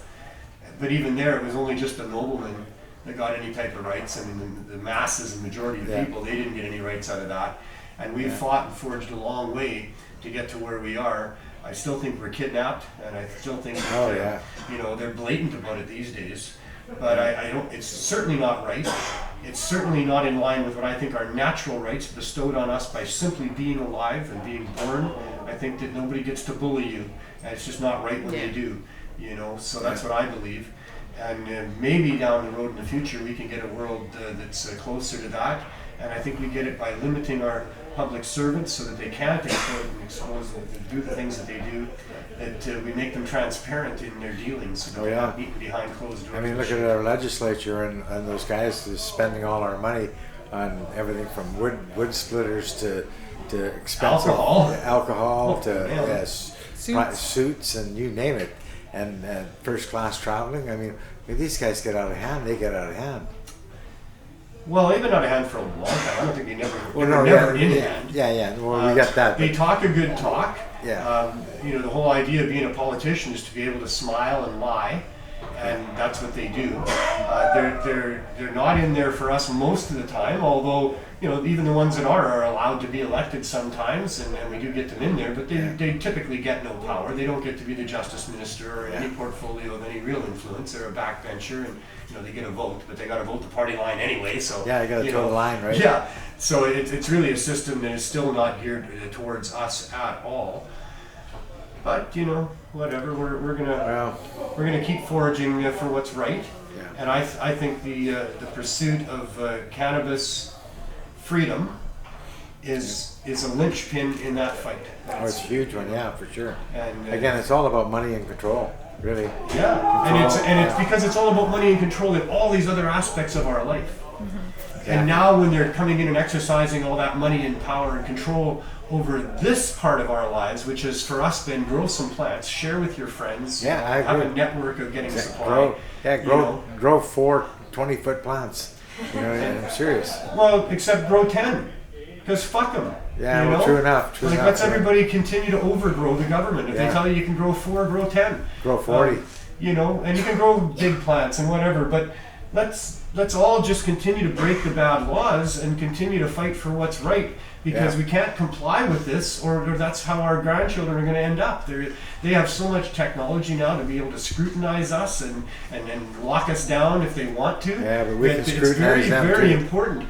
We are going to be seen. Those of us activists in the battle for freedom and rights are going to be seen in the future as the heroes that got these things in place. And what we need is a reset of our democracy, some real limits and mechanisms to put that type of scrutiny and limits on these people that are public servants. We get to expose them now. Now they get to be really exposed. $30,000 for a license to sell herbs to people? Like, holy shit!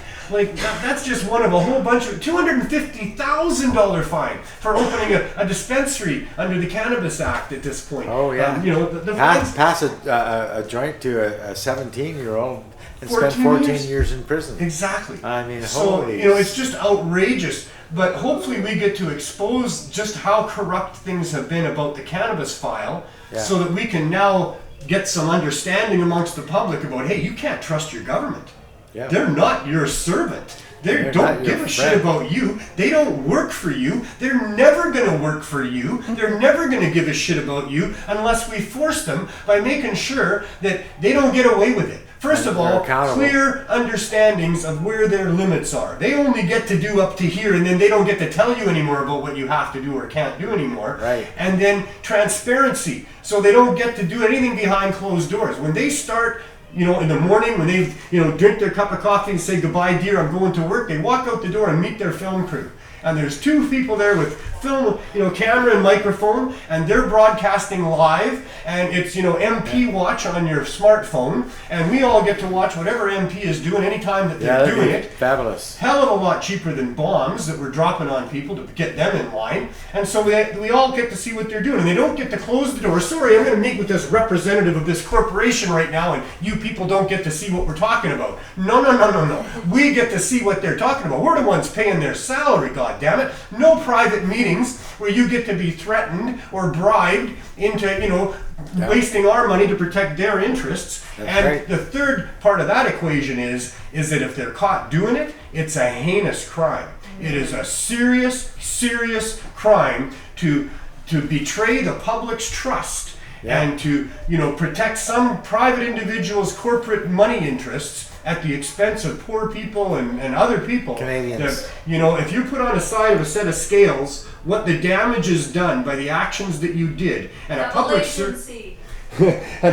servant has signed into law something that's harming 1 million people because they're protecting their corporate buddies who helped them get elected, if that's the truth, how much damage does that do? And where is that set of scales of the scales of justice? Yeah. And if we're going to find a penalty that's going to balance those scales, well, now you realize that's a heinous crime. That's like hang upside down till you die by your toes type crime. So public servants, people that run for public office, need to recognize that it's a serious job. It's a fragile place to be. You've got to serve the public interest where every single individual is a sovereign being. And if you're found to betray that, then that is the worst thing. Shame on you, shame on your family for generations, and the punishment is as much as we can give you. Then we get a different type of politician. We get a different type of person that wants that job. They only want that job because they want to help people. They want to protect people from these corporate bastards. Yeah. And, that's the only reason they're there. And we get a much better type of person who's there. They understand that the job is to have a spine, to stand up to corporate interests that want to enslave people and exploit people. and maybe we get a system that respects individual sovereignty, and then it's cannabis based instead of alcohol based, and then we're all living in love with flowers and bunny rabbits all around us, and we love the police because they're just there to make sure that we're all protected from bullies. That's the world I'm fighting for. That's what I want. That sounds like a great place. Well, we got to where we are a large part thanks to both of you. I've been following you guys and friends of yours for a long time. Yeah. And you have stood up to these bullies for so long and risked so much. And Dawn, Carrol too. When Dawn's in jail, you're in jail too. I know how that works. You have really paid a large toll and risked a lot and sacrificed a lot of what your life might have been had you not had to worry about this particular issue. And we'd be having fun somewhere and rolling in dough because we know how to make money in a good world. And we all should be rolling in dough because there's abundance everywhere. And so, I can't thank you enough for all of your efforts and your continuing efforts and whatever you're going to do in the future. Because I know wherever you are and whatever you're doing, you're going to be doing it for the right reasons and getting the best outcome that you can have for us. Right on. Well, that's for sure. We've been marching this road for a long time. A long time. It's been your life. Yeah. It's totally been your life. And there's some good to that. We've had some fun. We've met some good people. And, we know we're on the right side of the issue here. Every day is an adventure. It sure is, isn't it? Yeah. And we know that what we're doing is right and that we're up against serious odds that we could easily just walk away from. Yeah. So, thank you for not walking away. Yeah. I look forward to what else we're going to do in the future. And thanks for coming on the show. I'll have you on again later too. Yeah. And we'll catch up to what's going on down the road a little ways. So. Yeah. Very good. All right. So I'm going to go back over here, and I think we have some video that we're going to play for our CSP section at this point. The Cannabis Substitution Project. Actually, I want to give a little shout out to Dawn and Carrol. For 2.5 years, a little more than that now, we at the Cannabis Substitution Project have been giving away high-dose edibles in care packs to people that will line up to get them in the heart of where the addiction and the poverty is in this city. And that project got its boost from Dawn and Weeds, Glass and Gifts, Dawn and Carrol. And still to this day, they contribute stuff to our project. And that's how we managed to keep it going, was by Dawn and Carrol donating in the early days to make sure that we were there to meet the needs of the people that were lining up. And here we are 2 years and 8 months later.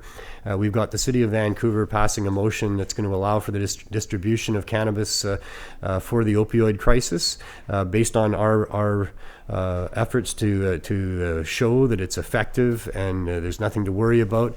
And so very thrilled that we had them on board in the early days and right through till the end, all through the project at just the right crucial times. They've come through with the donations that have really helped us a lot. In fact, recently we've been able to give away dabs to people, which was always part of the vision of the project. And those dabs were supplied by Weeds, Glass and Gifts. So thanks to Dawn and Carrol for that. And we're just about out, by the way. I don't know if you have any more of those sample packs kicking around. And I think we have some video for the CSP. So here's a few videos. So here we are on Thursday, and we've got Neil brought in some goodies. We've got pie. How exciting! Yeah, we got infused pie today. What kind of infused pie do we have? I don't know. What is it? Did they tell you? Strawberry cheesecake. Strawberry cheesecake. Oh, I think so. It just says cheesecake. looks like lemon. No, it just says cheesecake. That's all it is now. And we've got our regular caps from Dirty Dave. Looks like lemon today. So awesome. We've got our twisted extracts. Oh, yeah. Got some papers here from the 710 Studios. Oh, a donation. The movement is great at that. This is Weeds, Glass and Gifts that are giving us these little bits of concentrate that we give out to people at our dab table there. Oh, nice. Nice. Gummies here that comes from an anonymous gummy manufacturer. Oh, wow. Wants to be legal. And we've got our holy rollers over here rolling. Hi, guys. How are you today?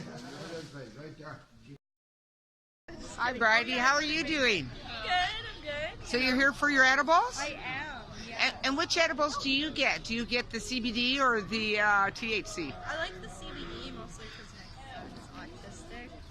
And Oh. CBD is good for that. Yeah. And then I get the rest of it as a goodie bag. How are you today? Not too bad. That's beautiful hair you have. Thanks. So what brings you to Cannabis Substitution Project? Well, I've been coming here as soon as I found out about it, and not too long after that, the doctor told me I have arthritis in my tailbone. In your which? In my tailbone. Oh, that's a bad place to have arthritis. Yeah, and it's just, I used to drink really heavy. Okay. Stayed away from the hard alcohol, but I still kept reaching for that can of beer to alleviate the pain. Oh. Now that I'm here and I'm just focused on just no alcohol. I've been sober for over 2 weeks. The longest I've been sober is a year with the help of these guys. And when I get the edibles, I'll take a block of 4, and that will last me about 4 hours. Okay. Cannabis Substitution Project at Vandu twice a week, every Thursday and every Sunday at noon. We meet there with our dedicated crew of volunteers and give out what we give out thanks to our amazing donators. I can't thank enough all the people involved.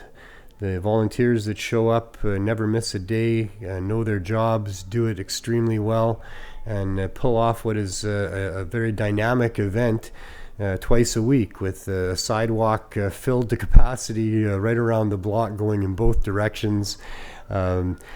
Almost chaos, but it's controlled chaos. And a nice friendly group of people that have been meeting there, most of them coming for the better part of the time that we've been doing this, and it's become quite a community and a friendly community of people that gather there, and the volunteers that make it all work. I just can't say enough about them all. We have about 15 people that show up, and they all care and give up their time to come and just make sure that these people that are in the distress that they're in get some cannabis to help them in their lives. And all these donators, we get these high-dose edibles, for example.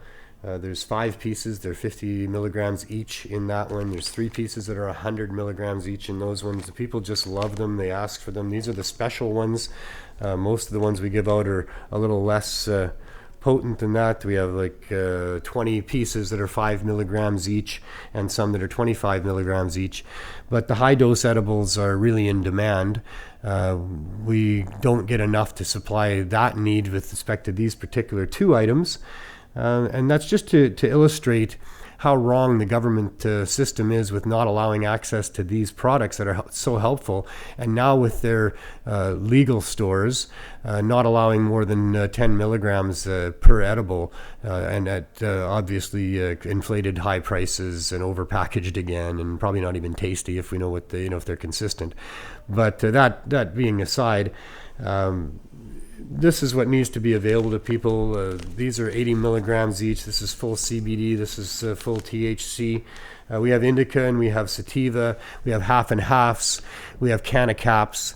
We get bakers that supply us with different varieties of food. We had Sloppy John's there on Sunday, and we've had pizza, and we've had, we get cookies and brownies all the time.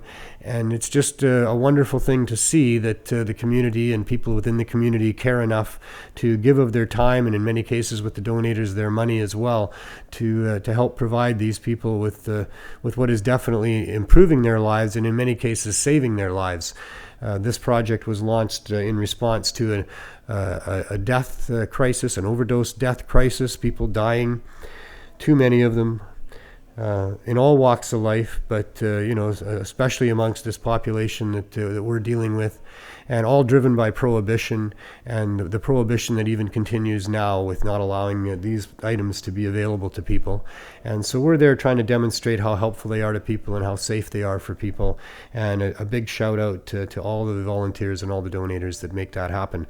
And that's the Cannabis Substitution Project. You can see that on Facebook. We have a group go ahead and join our group, and we post all kinds of different studies that come in that also verify how effective what we're doing is and how cannabis works in so many ways. What drives addiction on opiates in so many cases is pain, is anxiety, is depression, is a lack of sleep.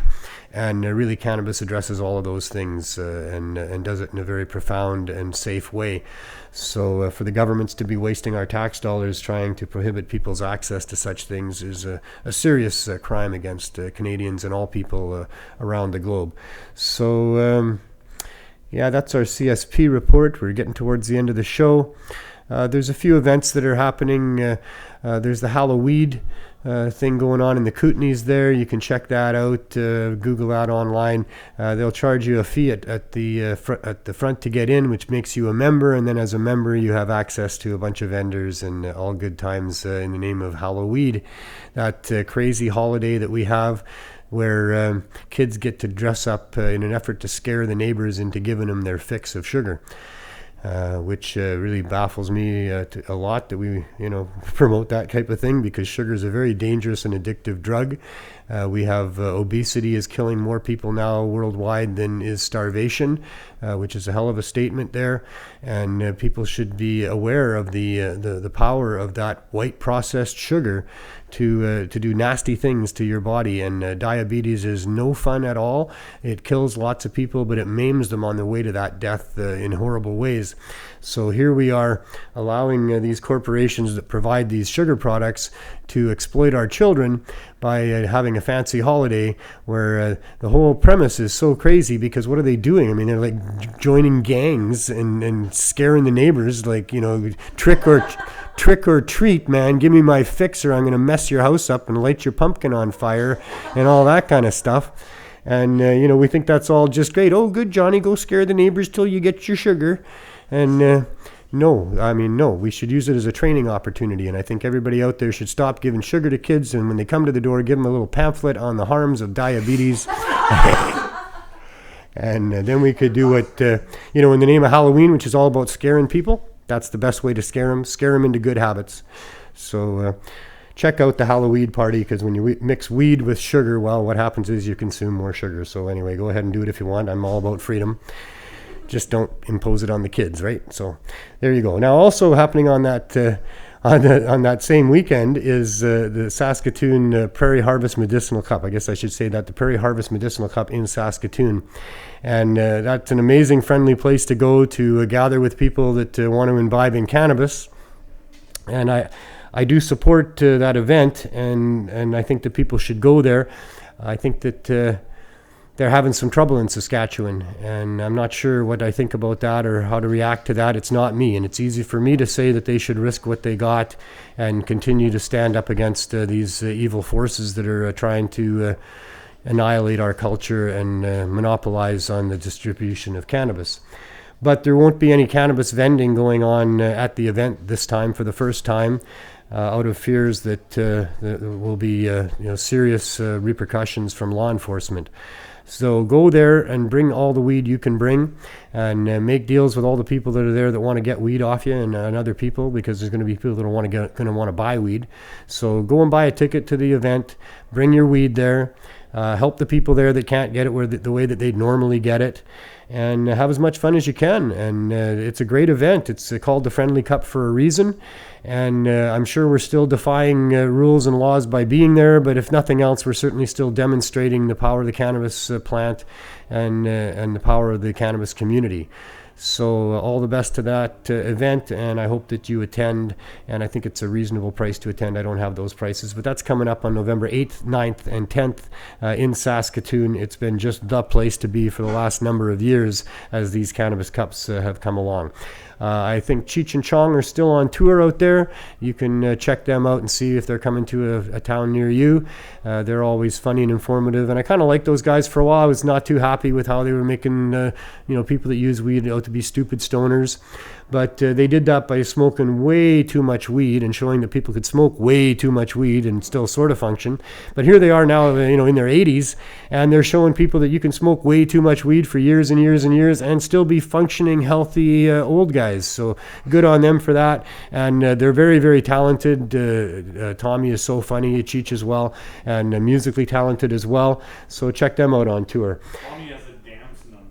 He has a dance number. He was on Dancing with the Stars. Yeah, he's still in excellent shape. Yeah. So, proving that, you're not going to die a horrible death early from using cannabis. In the early days of Reefer Madness, they said that anybody that was addicted to this narcotic would soon die a horrible death. And, that's certainly not happened. And we got lots of people that show that that's not the case. Also, coming up on Pot TV, we have every Monday, Carly Marley and the BC Bud Gal with the 420 Lifestyle Show. Always a riot on that show. I'll be back next Tuesday as well at 4 o'clock with another episode of THC with Neil. We have Greg Williams and his cast of co-hosts for Under the Influence on Wednesdays at 4 o'clock. Friday, it's Jeremiah Vandermeer with the Cannabis Culture News Live. And Saturday, it's Boss Lissa and her co-hosts with High Noon. So 12 o'clock on Saturdays.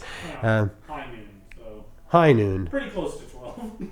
Well, so you're high at noon, and so it doesn't always get off right at noon? 12:05. 12:05. If you don't see them right at 12, it's because it's high noon, and they'll be there shortly, apparently. So that's all great. So thanks for watching. I hope you got something out of the show today, and I'm really pleased to be here. I want to thank my co-host and producer, Neil.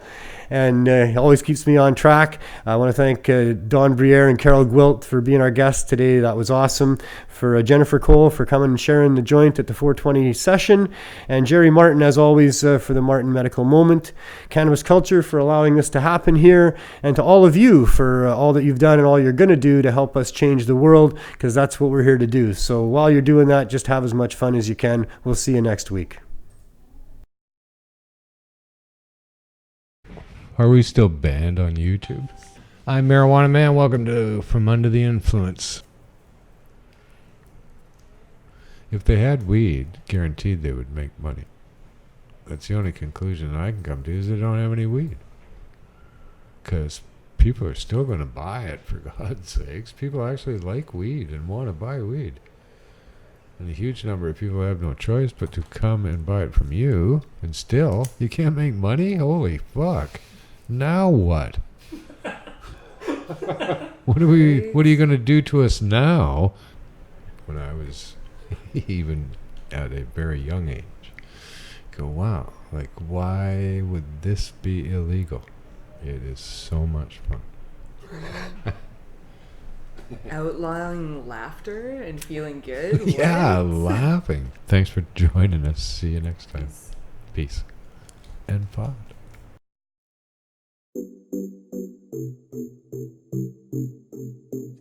Hi. Hello. Hi. Hi. Hi. Hi. Hi. It's high noon here in the studio. Look at it. Look at the bud.